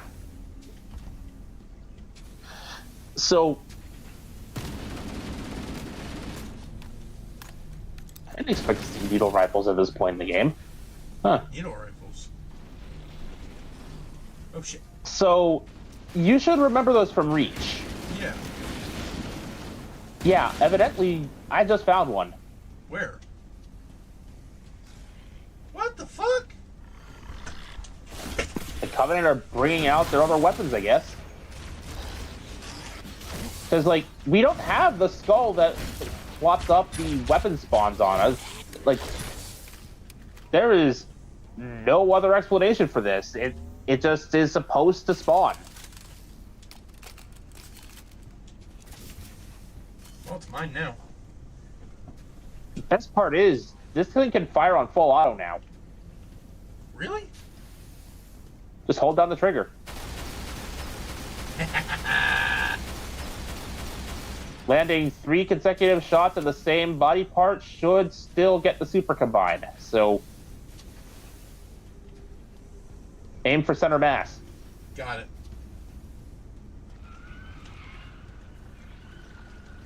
We're going down here. Watch yourself. Oh jeez. I should have warned you before we jumped. There's always at least 2 carrier forms at the bottom.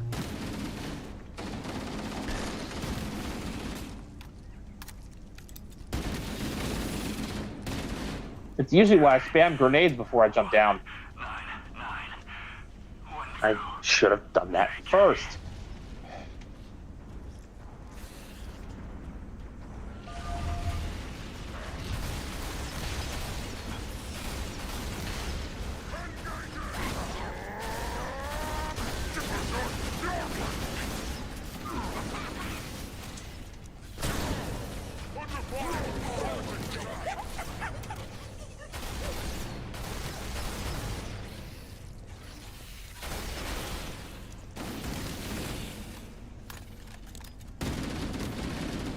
So speaking of the book, The Flood, I alluded to this earlier, but there is a scene where the Master Chief almost gets infected.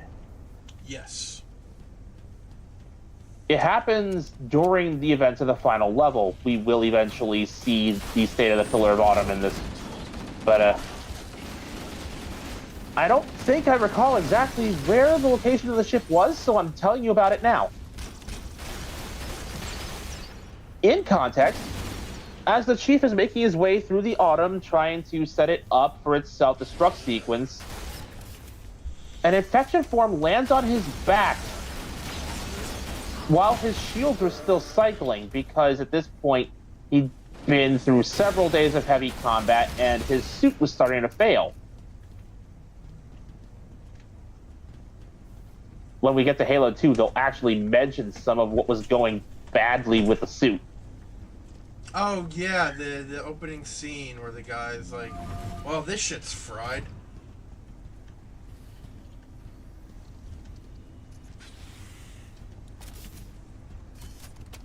Looks like another shuttle bay.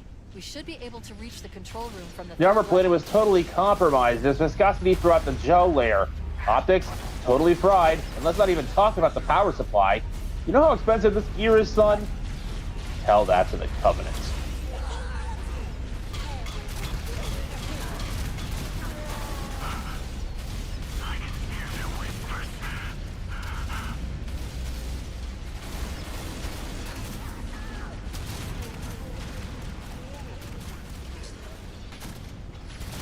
But, yeah. I'm gonna finish what I was saying about the Chief and then get back to that other AI bit.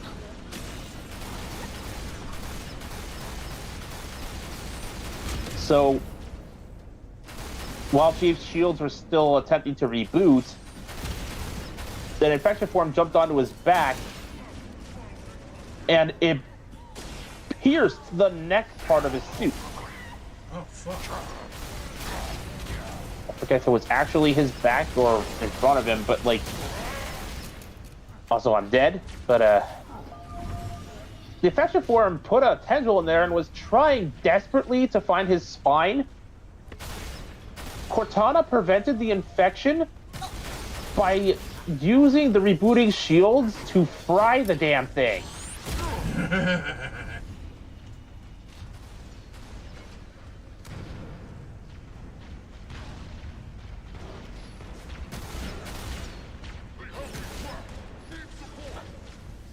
I would be lying if I said it wasn't satisfying.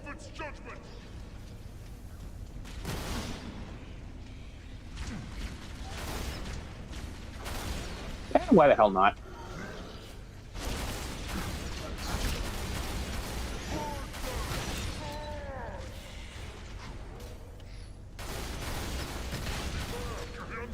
Oh, we did a good thing getting rid of him. Did you see what he dropped? Yeah, rocket launcher. Yeah. Rocket Flood are one of the fastest ways to give a CE veteran flashbacks.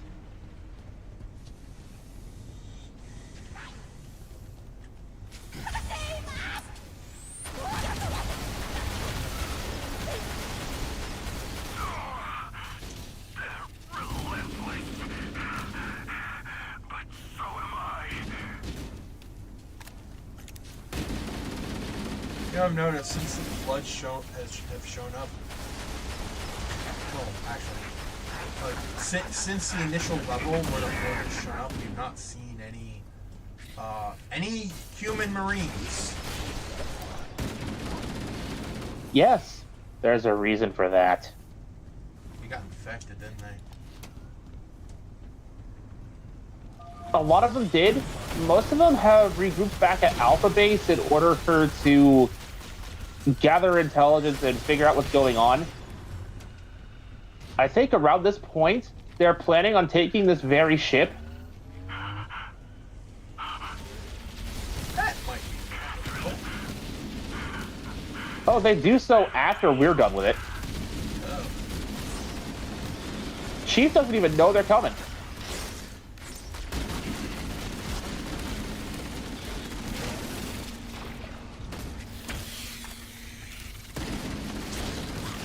So, remember that VI I mentioned? Yeah. His name is Wellesley. He works with the ODSTs.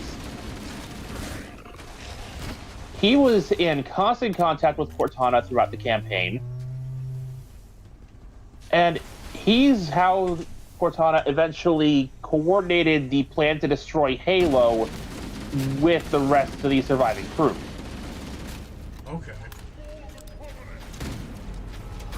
This is why there were even survivors to begin with. Some of them heard Cortana's plan and were like, you know, we've already got a Pelican. Let's just leave.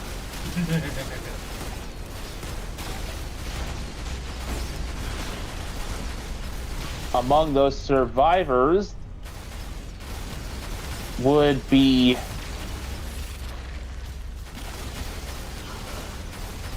what we lovingly call an Oni spook.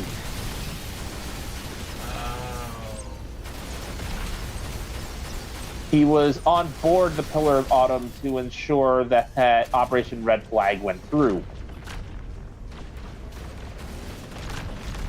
Shit kind of went sideways when Reach fell and the Battle of Installation 4 happened. And he was the one who had to try to convince the chief to abandon Operation Red Flag in the aftermath of Installation 4 and attempt something else.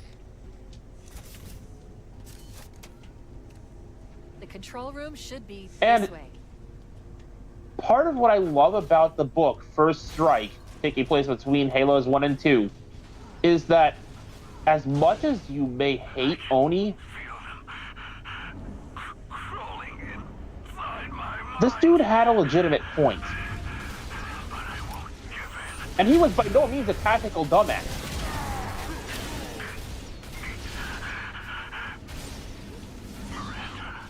Your biggest issues with him came from largely being self-serving and focused on his own survival because Oni, but Obviously. like, he had some legitimately good points. He actually agreed with Cortana that they should abandon Red Flag in favor of getting getting a Covenant cruiser they managed to capture back to UNSC-controlled space. It was both the only way to properly save the survivors and get some new technology into the hands of the UNSC. Also, I mentioned these things earlier. This is a proto-grave mine.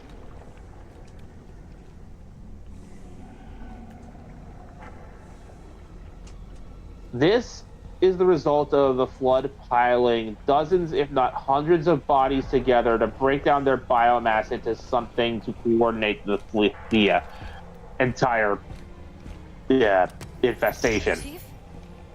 Chief, How do we free him? it's not him. Not anymore. The captain, he's one of them. At this very moment, he's losing the battle to retain his own mind as the Flood are agonizingly interrogating him for the location of Earth. We can't let the Flood get off this ring. You know what he'd expect. What he'd want us to do. I love how she stopped. In the original version of the game and in the book, what Chief does here is a lot more violent than what we're seeing now.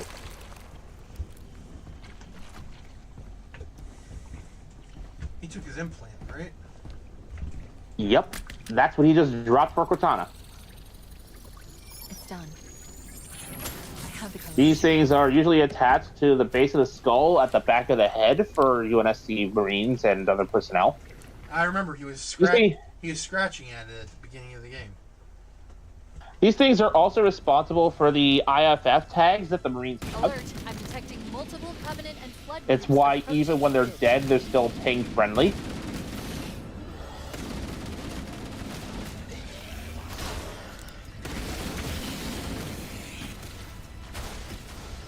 Now,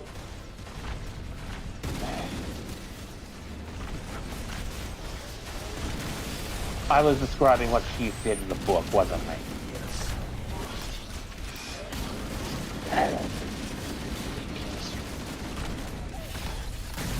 This is not going to be a pleasant description.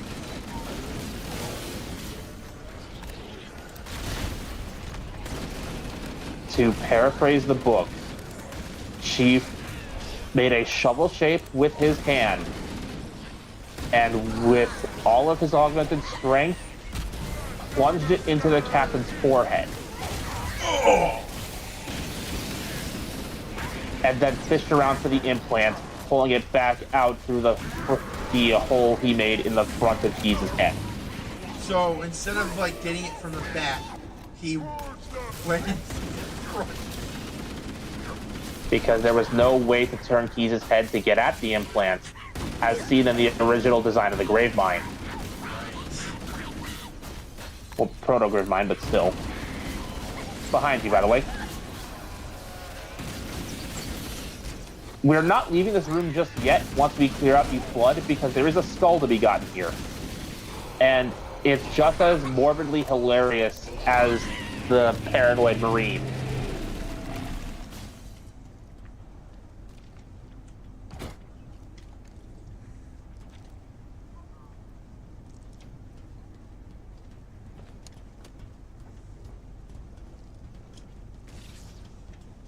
But first things first, we gotta climb on top of this thing and get behind Keyes.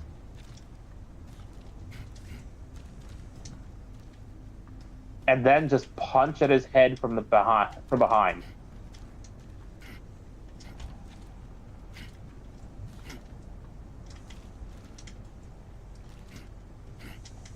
I've done this before, I can do it again. Okay, crouch. Keyes' head is right here. I need you to punch at it. You might need to get a little closer. Ah.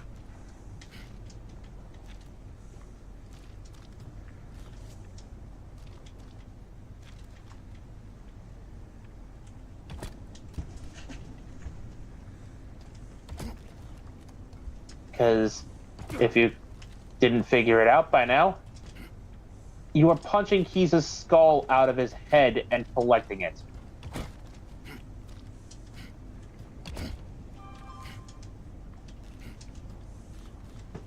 Here, I'm gonna crouch here. Use me as a stepping stool. Okay, Rouse. I mean, I do play this character in another game.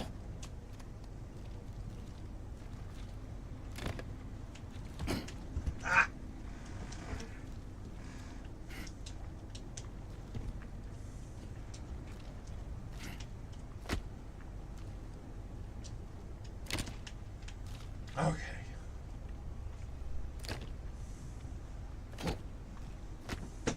Might take a moment to find the sweet spot. Oh, I felt something. Got some feedback.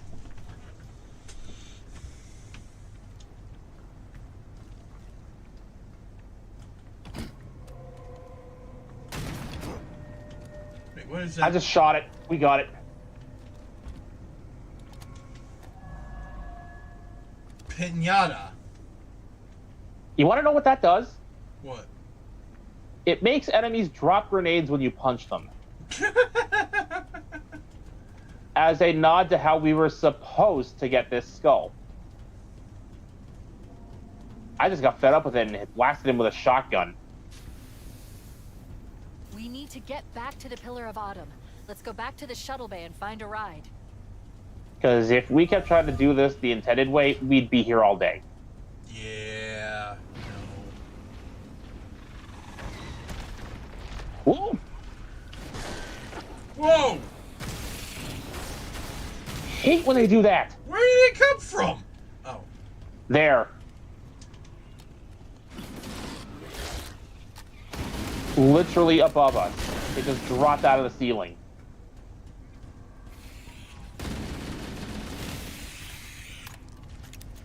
That one necromorph from Dead Space 2. Funny you mentioned Dead Space, because I'm gonna bring us back to the Mona Lisa. To hype you up, I'm going to use the most common description of that story. Dead Space by Dead Halo. Space in the Halo universe. Yeah! To the point where the Mona Lisa is deliberately Grab meant one to of the invoke the Banshee's balloons and Ishimura. return to the Pillar of Autumn.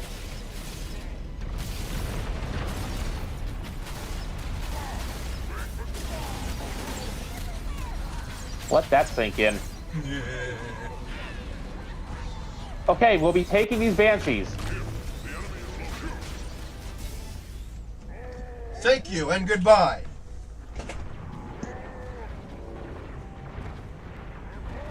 Freaking yelm. he took one. He took one out with the wing. There are a handful of added lines of dialogue for this game, and with the final level now upon us, we get my favorite one from the Chief.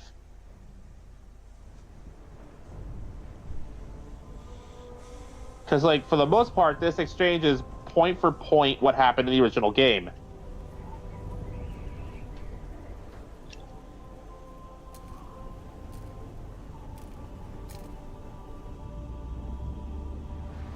Thing is falling apart. The Autumn, she has definitely seen better days. Not gonna make it. We'll make it. Pull up! Pull up!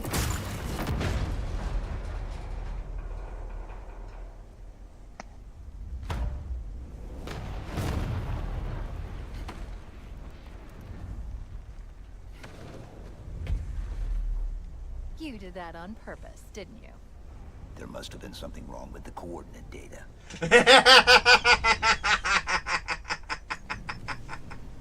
We need to get to the bridge. I From love there, seeing we the can snarky initiate side an of overload Chief the ship's because fusion that engines. manifests a The lot explosion more should in the damage books. enough systems below it to destroy the ring. Chief has quite the sarcastic mouth on him when he wants to.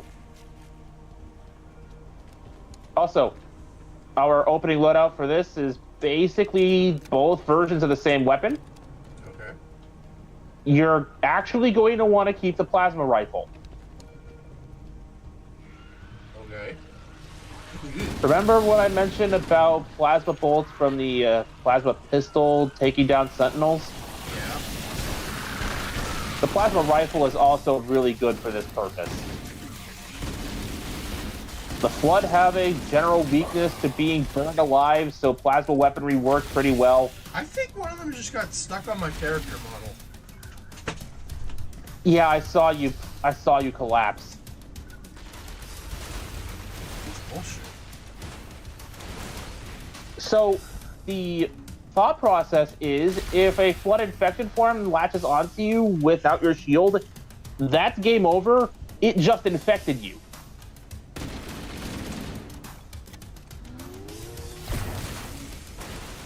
I just spawned a plasma pistol.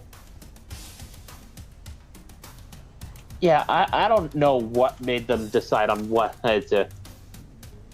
weapons you respawn with. Plasma pistol or plasma rifle, they're both equally good at destroying sentinels.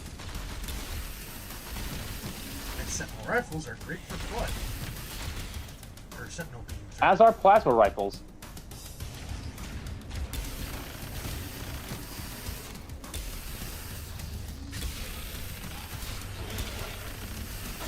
Oh, right. Approach with caution. There is a door up ahead that's going to basically explode and will be swarmed with infection forms. Great. There's a shotgun over here if you want it. I'm good with my loadout, actually.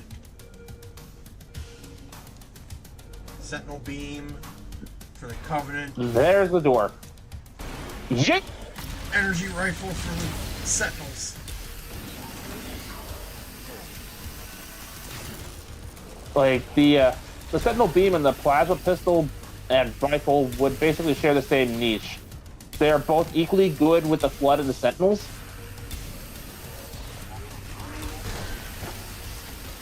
So I kind of see your point.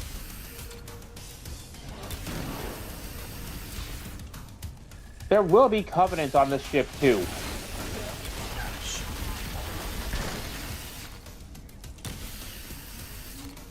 Yeah, that's another thing.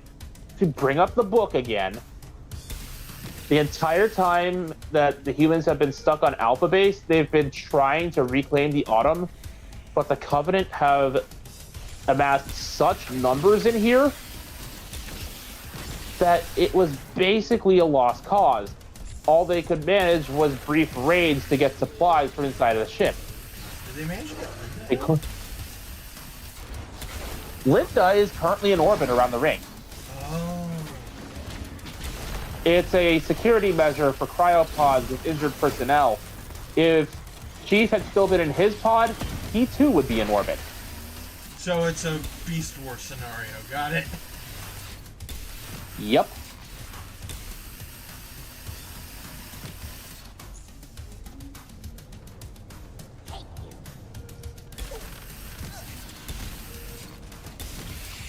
Because, let's be real here, not all the crew of the Autumn are combat capable. There's a reason a good chunk of them have like non-combat uniforms and barely have magnums.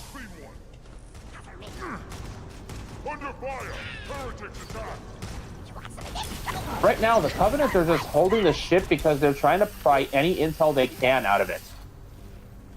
Cortana took all the nav data with her when we left the Autumn. So they're literally trying to get blood from a stone. Yep. The bridge. We made it. Let's get to work.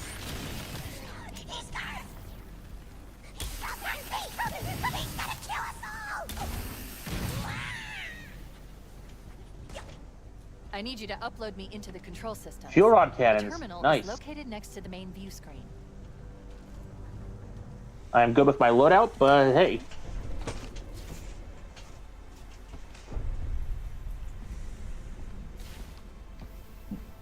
We got to see a comically large grenade in the original version of this cutscene on the Xbox.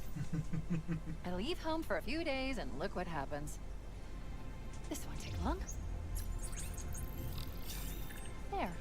That should give us enough time to make it to a lifeboat and put some distance between ourselves and Halo before the detonation. I am going to warn you now. Oh, hell. This is the level I have been alluding to when I said I will be doing that final Warthog. I will be droning. Because He's in my data array. that Warthog run, A local tab? it got redesigned for what I was used to, and I have been practicing.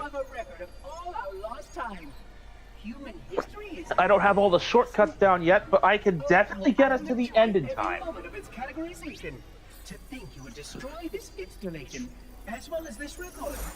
I am shocked. Almost too shocked for words. He stopped the self-destruct sequence. Why do you continue to fight us, Reclaimer? You cannot win. Give us the construct, and I will endeavor to make your death relatively painless. And At least I still have control over the comm channels. Where is he? I'm detecting taps throughout the ship. Sentinels, most likely. As for the I monitor... love this part. He's in engineering. He must be trying to take the core offline. Even if I could get the countdown restarted, I don't know what to do. How much firepower would you need to Firepower crack would one of you the need to engine crack shields? one of the engine shields? Not much. A well-placed grenade, perhaps. But why... Okay, I'm coming. Even in the book, Sentinel. he's basically juggling the grenade. Transfer me back to your suit. We need to go.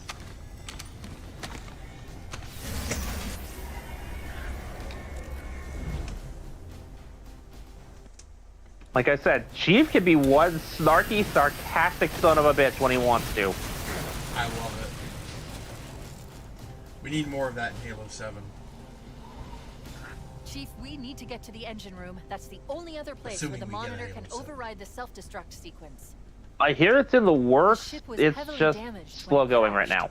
Head to the cryo chamber. We should be This able to game get to was the basically a engine room through stopgap. there.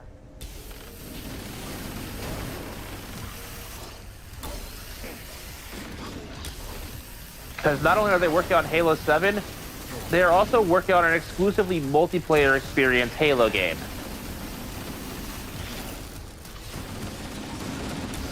since this is exclusively campaign. Yeah, I was gonna say, I was wondering why there was no multiplayer.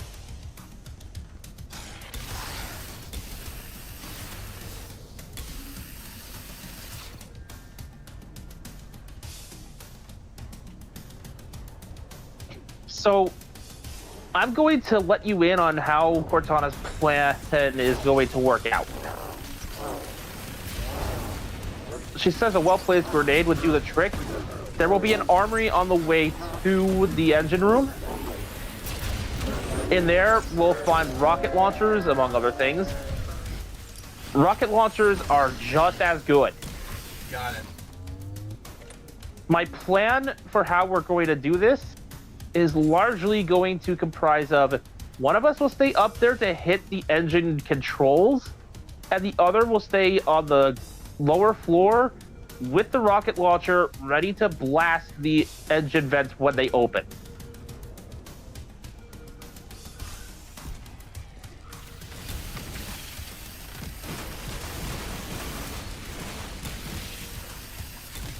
Keep in mind, I am spitballing here because I am planning on the fly.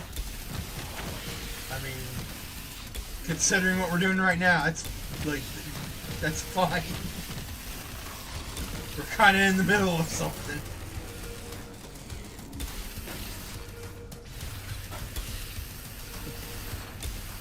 To think, we're almost done with the campaign. This is the last level. I mean, until we do the prequel missions.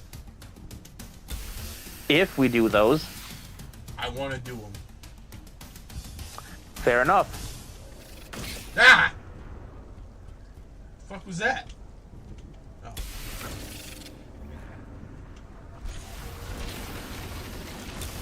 Oh. Look familiar? Yes! It's a damn war zone in here. Holy shit! Even better, this is not the cryo bay we woke up in. That was across the hall. I'm aware. This one would likely be Linda's cryo bay.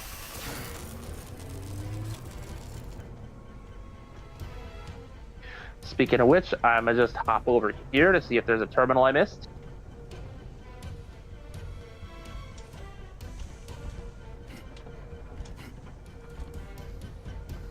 There is not.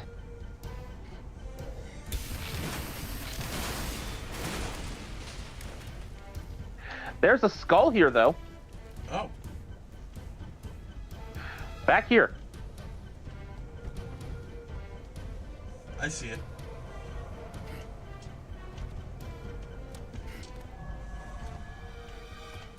Now, this one is going to make your life hella easy.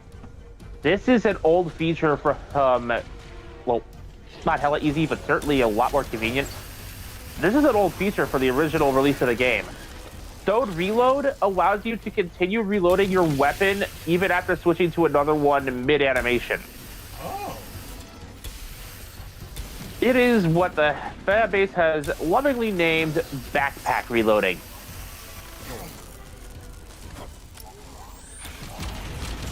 Halo hasn't really done it much, if at all, since Halo 1. But it is useful. Especially if you're reloading a shotgun. Say you have my current loadout of a shotgun and a sentinel beam. And you're so low on shotgun shells you gotta reload. Well, with stowed reload, you can start reloading the shotgun, switch to the sentinel beam, fire a few shots, and when you switch back, your shotgun, depending on how long you took, would be fully reloaded.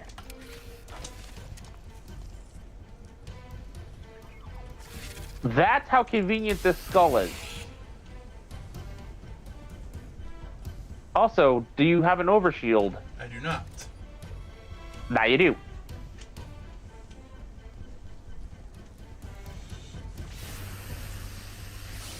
Oh god! Hate those goddamn things. Quite literally opening the floodgates.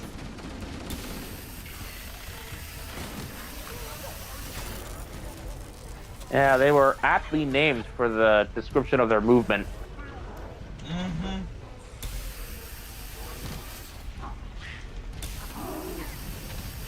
Okay. Into the fire, then.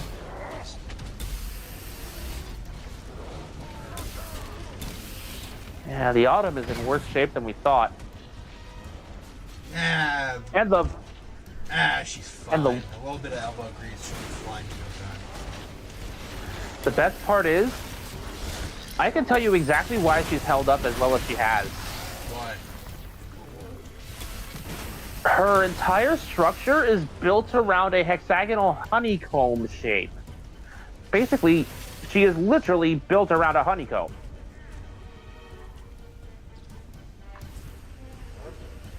Honeycomb sections that can be sealed off, atmosphere vented. It's meant to be like a sort of armor layering system that works really well against plasma fire.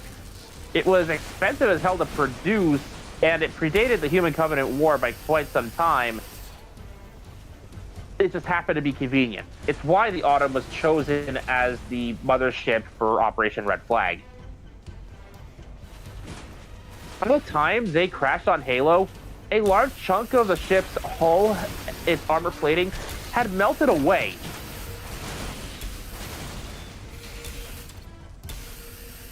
But the honeycomb structure meant that it was still, well, structurally sound enough to survive the impact as well as she has. Speaking of the armory, though, here we are.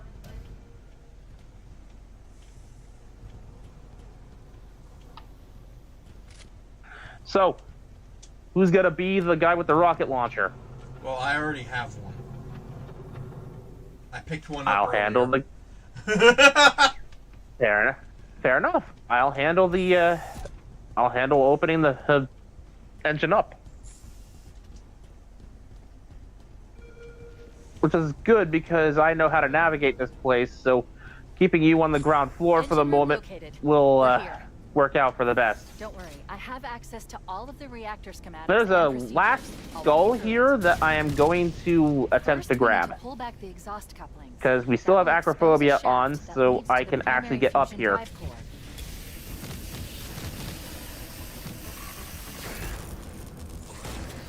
There we go.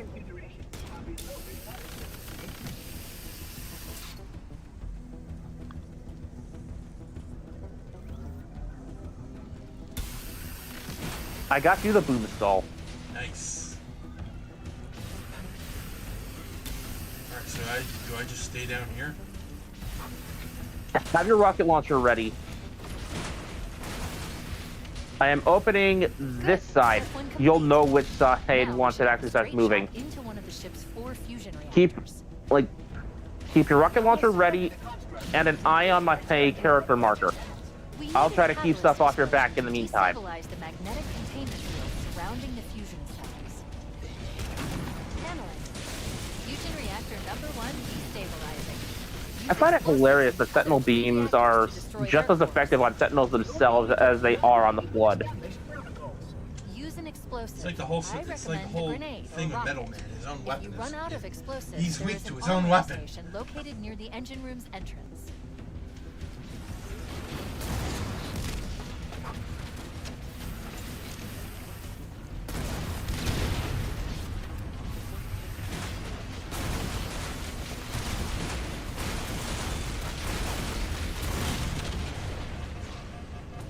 Are you perhaps skilled? Get off me. Alright. We're done with this side. We're moving to the other half of the engine room. Alright. Once we crack that final engine, I will need you to meet me up here. Got it.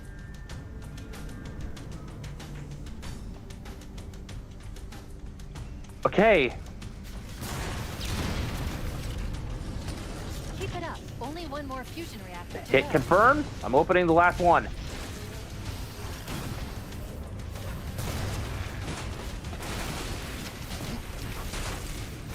If I can get to it. Resistance has been thickening up here. You must surrender the construct so that we may return to our appointed task.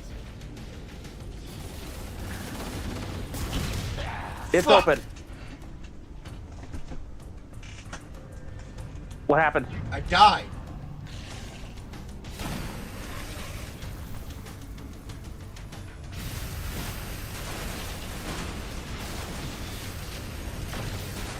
Alright. So that's how it's gonna be, huh? Yeet! That did it. The engine's gone critical. Based on the current rate of decay, we should have 15 minutes to get off the ship. Cortana to Echo 419. Come in, Echo 419. A well-placed plasma grenade did the trick. Now to get the hell into the safer part of this map. Going critical, Hammer. Request Thank you. immediate extraction. Approach the crash site and be ready to pick us up at Follow me. This is the door we're needing. as soon as you get my signal. We are out of here. Affirmative. Echo 419 going on station. By the way, remember that elite that I mentioned was stalking us from the beginning of the game? Yeah. Here he is. He will be on the elevator at the nav point.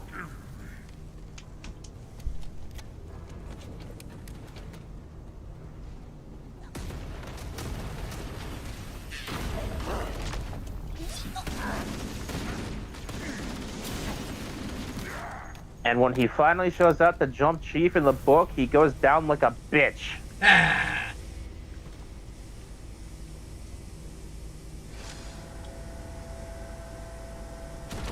Echo 419 to Cortana. Things are getting noisy down there. Everything okay? Negative. Here we go. Wildcat destabilization of the ship's We are fusion core. definitely relying on me now, Sustained more damage which than we thought. is nerve-wracking, to say the least.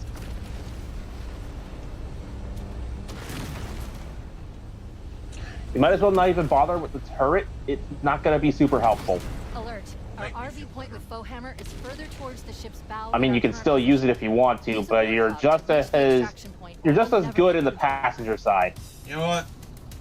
Riding shotgun with my buddy. Activating final countdown timer. When it reaches 0, the engines will detonate. The explosion will generate a temperature of almost 190 degrees. I don't even know if I blasted the horn. I just clicked that button.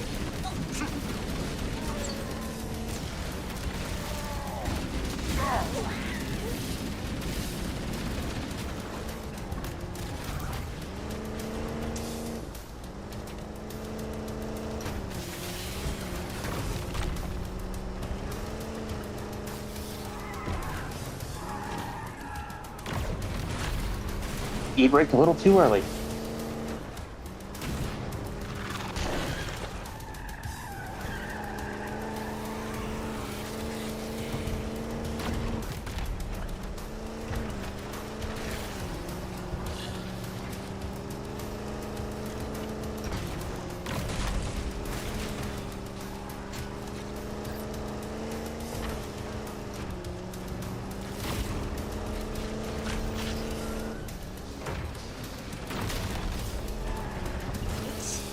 Whoops. Alert. Holy Keep moly. moving. Get back in the I don't warthog. know how I lost control. That might have been my fault.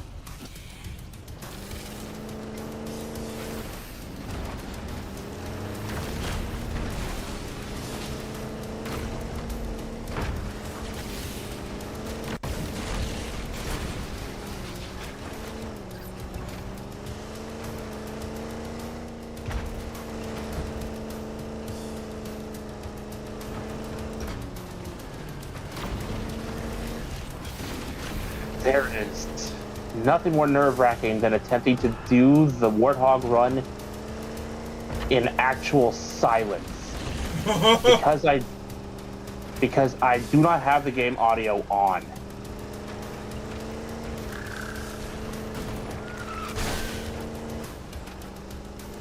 Holy shit! Cortana to Echo 419. 2 Covenant Banshees are approaching on your 6. Evade. Say again, evade. Roger. Roger. This is fucking awesome. Wait one. Come on. Come on. Breaking right. The best part is this solved the lore inconsistency. The Warthog run was actually longer than the ship itself. We need to get through that mess and rendezvous with Bowhammer. Don't stop for anything. The level design for the Warthog run was longer than the ship's canonical length. People have been thinking of ways to redesign the Warthog run to actually fit in canon for years. Wait, This is the end result. This is where Bowhammer is Wait. coming to pick us up. Hold position Ripping here. the ship in half. Cortana to Echo 419. Request extraction now. On the double. Affirmative, Cortana. Bowhammer inbound. There's a reason I'm stopping here. I'm hit! Mayday! Mayday! Foe hammer, no! I can't hold her! I can't hold her!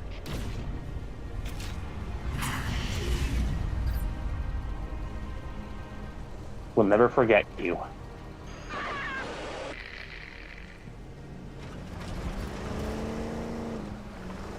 Echo 419. Who's gone? Calculating alternate escape route. Ship's inventory shows one longsword fighter is still docked in Launch Base 7. If we move now, we can make it. You and your silent co-pilot.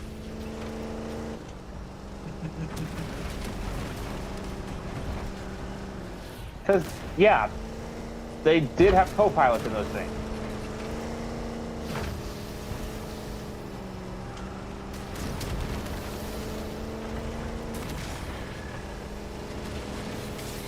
I was gonna say, like, buddy, I am anything but silent.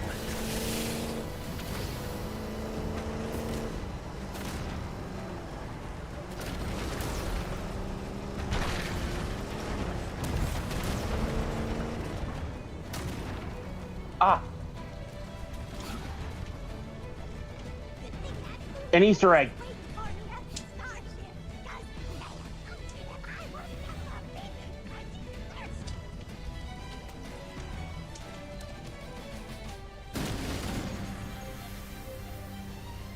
All right, we've spent all the time we could afford here.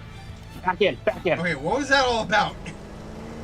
That was a bizarre Easter egg that has stuck around from the very first version of this game. Chief, up ahead. We need to get The it right fan back. named and Hit that ramp at top lovingly speed. We should be able to- joked about Thirsty Grunt, who talks about how it's a good thing the food nipple is waiting for him back at the starship because, man, has he worked up a big grunty thirst. They are literally fed basically by liquids. They usually That's just what the grunts call it. I'm not sure how else to describe it. It's like a mix between a baby bottle and those, Move! We need to get aboard now! you know those oxygen masks you can get out of the top of an airplane, Yeah. you know, when things are going bad? Imagine that as like a tube that feeds you your liquid food through like a bottle tip. That's how they feed the grunts. And I have delivered you safely to the end. You had 4 bullets! There were 4 bullets left! We're cutting it close.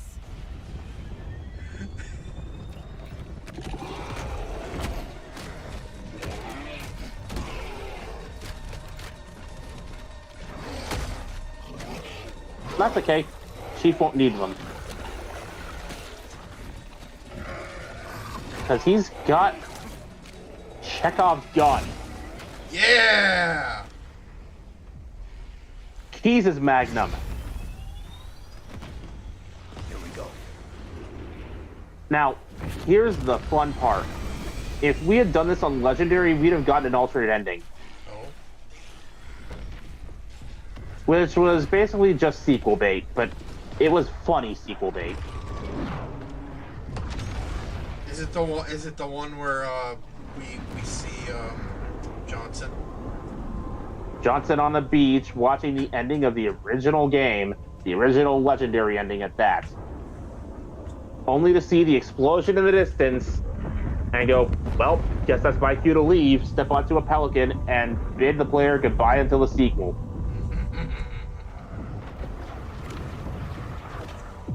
So, believe it or not, the longsword longsword we're piloting right now is a different model from the one from the original game.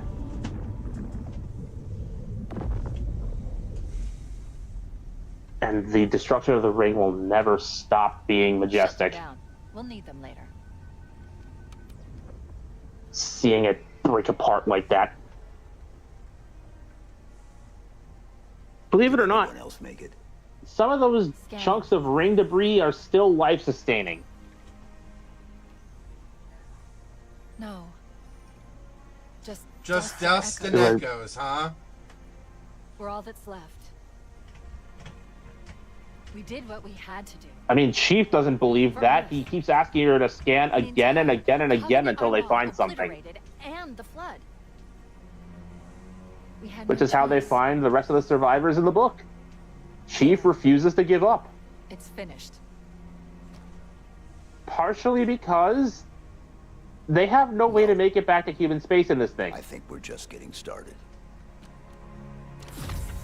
I was about They have to limited- s- I was about They to have- say, don't you fucking dare. Oh, it gets even funnier. For the original version of the game, and people didn't even get to see the trick they pulled until they got it for the PC and were able to mod the camera. In the original game, when Chief pulled off his helmet, it was just another helmet underneath. But, yeah.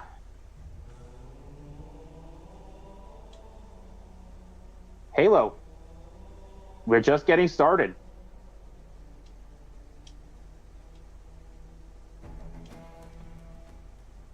There's 5 more games to go.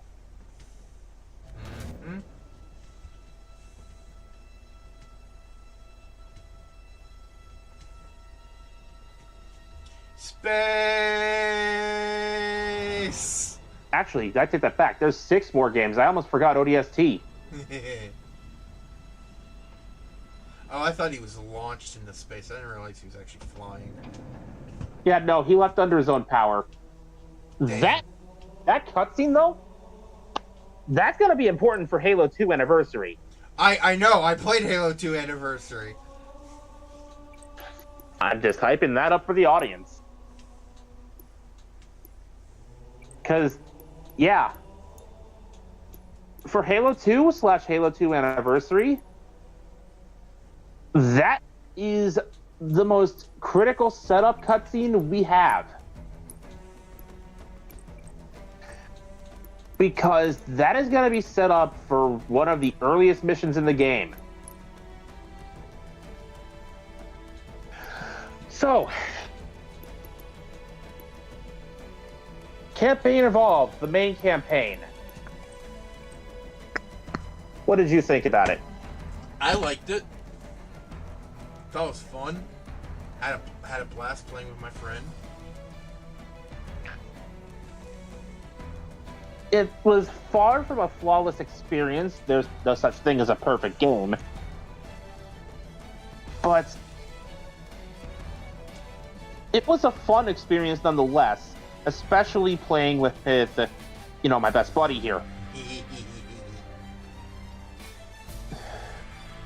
I do appreciate that they were trying to stick to the original vision for the lore.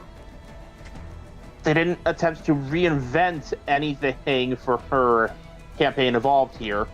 They didn't try to shoehorn in the 343 Industries lore. Like, if you exclusively played the first 3 Halo games and decided to swap OG Halo's DE out for this one, first off, don't. But, it wouldn't necessarily clash. With that said, the game does have some issues that are going to irk me for quite a while, although these are largely nitpicks. First off, the Flood wasn't aggressive enough. I would. Yes, I know how I would insane beg that to sounds, differ but hear me considering out. how many times they killed me. I know it sounds insane, but hear me out. Compared to original Halo CE, they hung back a little too much. Being they were in their feral stage, they were supposed to behave much like their namesake and flood the player. Some elites had the ability to sprint at the player. Not The Flood were not aggressive all enough, instinct, my no ass. tactic.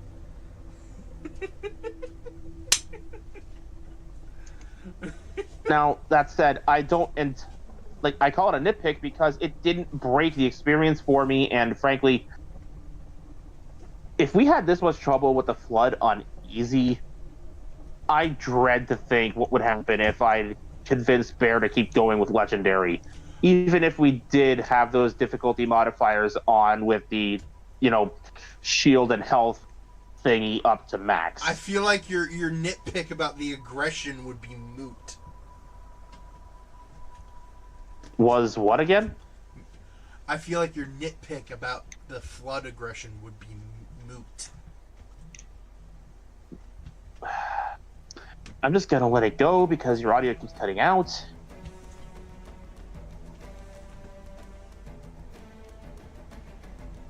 Sorry. Don't worry about it. Another nitpick, though arguably more substantial, is I feel like Cortana's re-recorded lines don't quite hit the same. I mean, if we're going to talk about Cortana, I mean... Reduced boobage notwithstanding. Damn it. She's looked better in other games, is all I'm going to say. Not just in the chest, but also in the face. Now, don't get me wrong, I'm not saying that, like, whoever they got to model her was ugly. Far from it. I'm just saying, like, she has looked better in the past. Honestly, I think a lot of fans will agree her best designs were in Halos 2, 3, and 4. Yes. Particularly 2 Anniversary in its cutscenes.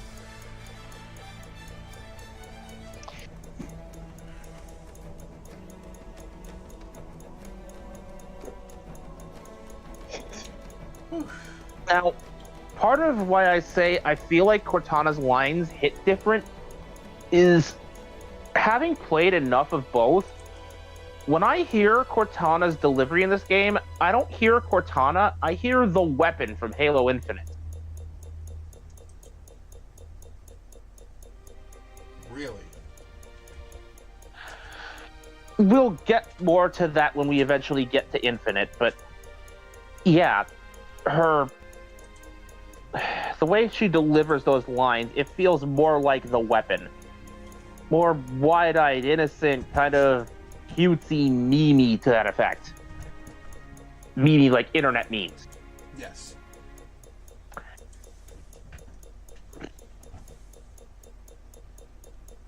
That having been said, these are not necessarily things wrong with the game, especially if, this is supposed to make it more obvious that Cortana and the weapon were made from the same thing. Don't call Halsey a thing. I'm calling the cloned brains a thing.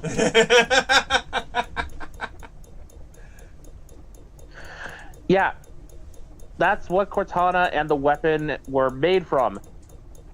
Cloned brains from Dr. Halsey. As typically, most smart AI were made by scanning recently deceased brains from donors who either agreed prior to their death or had, consent from the living relatives.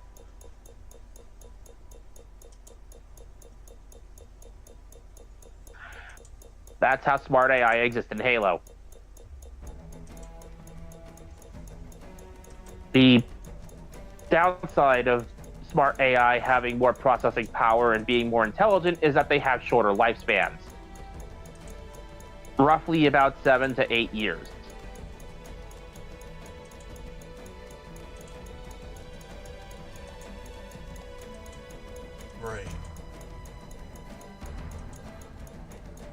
any longer, and that's when rampancy sets in, and the AI either goes fucking nuts or begins the slow transition into becoming truly human. As we've witnessed with the Geth and the Morning War, not that too many people are too enthusiastic about that.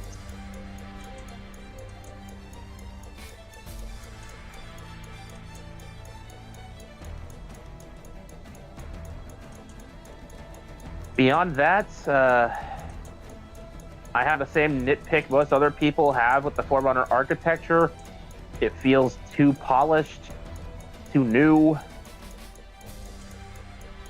I miss it feeling more like, hey, dilapidated stone temples as opposed to shiny and chrome. The only time it was really, negligible, I guess, All right. not quite as bad, was 343 Guilty Spark, where, they had all that flood biomass going on. The atmosphere of the level actually compensated for the Forerunner architecture.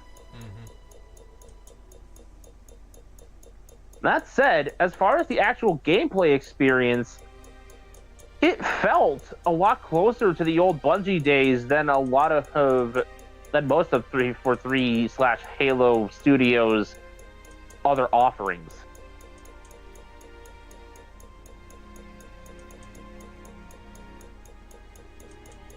It wasn't an amazing first impression, but it was still a foot forward in the right direction.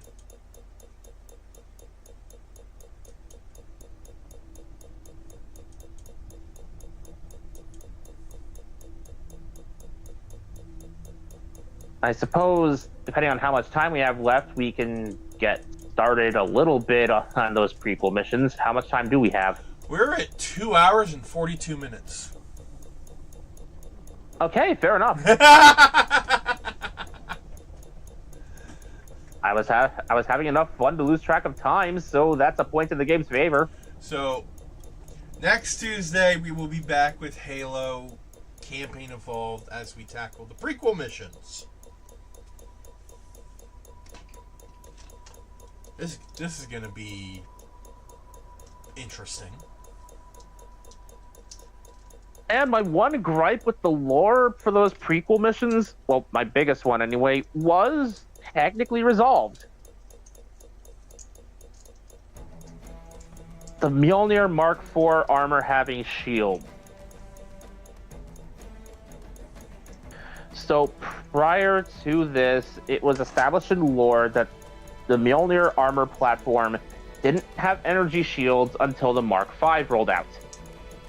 However, I've recently come across other lore that has stated that it was effectively made backwards compatible with the Mark IV platform. So there are some upgraded Mark IV suits with energy shields. Those shields are not as strong, as far as I can tell, not as reliable, but they are present.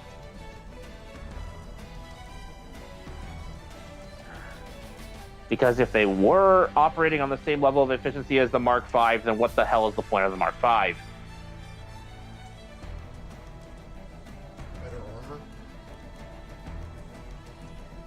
You could argue maybe the AI integration.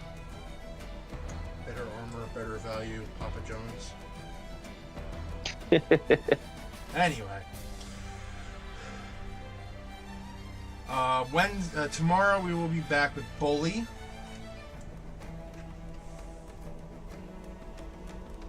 As we continue to fight the preppies.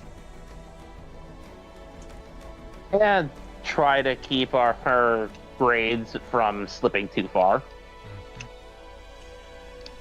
And also, I wasn't going to bring this up until later, but Webb offered an idea that I quite like, that we might implement sooner rather than later. Oh? Friend Slop Fridays. What's that? Basically, we play multiplayer games together. Things that would be considered, well, maybe not just things that are considered friend slop, but stuff like Peak or A Big Walk or Lethal Company. I wouldn't be opposed. And also, like, I can imagine, like, other multiplayer games, too, like Helldivers. We still have yet to experience Reach multiplayer for your armor. Yeah. Yeah, that's true. Oh, God, I just thought. Since we just finished Campaign Evolved, if we did Combat Evolved's multiplayer, oh, dear God, I would not wish that on anyone. Is it that bad? It's not that it's bad, it's that there's a lot of super competitive people who grew up with that multiplayer in there. Right. Same goes for Halo 2. Right.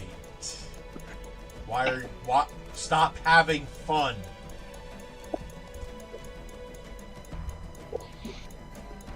All right. Well, thank you all for watching. This has been Vegas Bear 92. With Mekumon. And joined by Off-Screen Bella, who was on screen for a little bit. I think. Were you? No, you weren't. Briefly. No, because she came back in before I started up the stream. So anyway, if you like what we do and want to see us keep doing it, feel free to support us any way you wish, whether it be monetarily or through engagement. If you wish to support us monetarily, you can do so on Twitch. And if you want to support us through engagement, just keep doing what you're doing. And with all that said, stay safe, stay safe, stay comfy, stay hydrated, stay healthy, be good to each other. Be the people Mr. Rogers knew we could be. Avoid alien artifacts that hold parasitic organisms. For the love of God, try not to make friends with the Sanshayum. It'll never end well for you. And we will see you on the next one. Peace. Oh, damn it, another containment breach. Oh, damn it.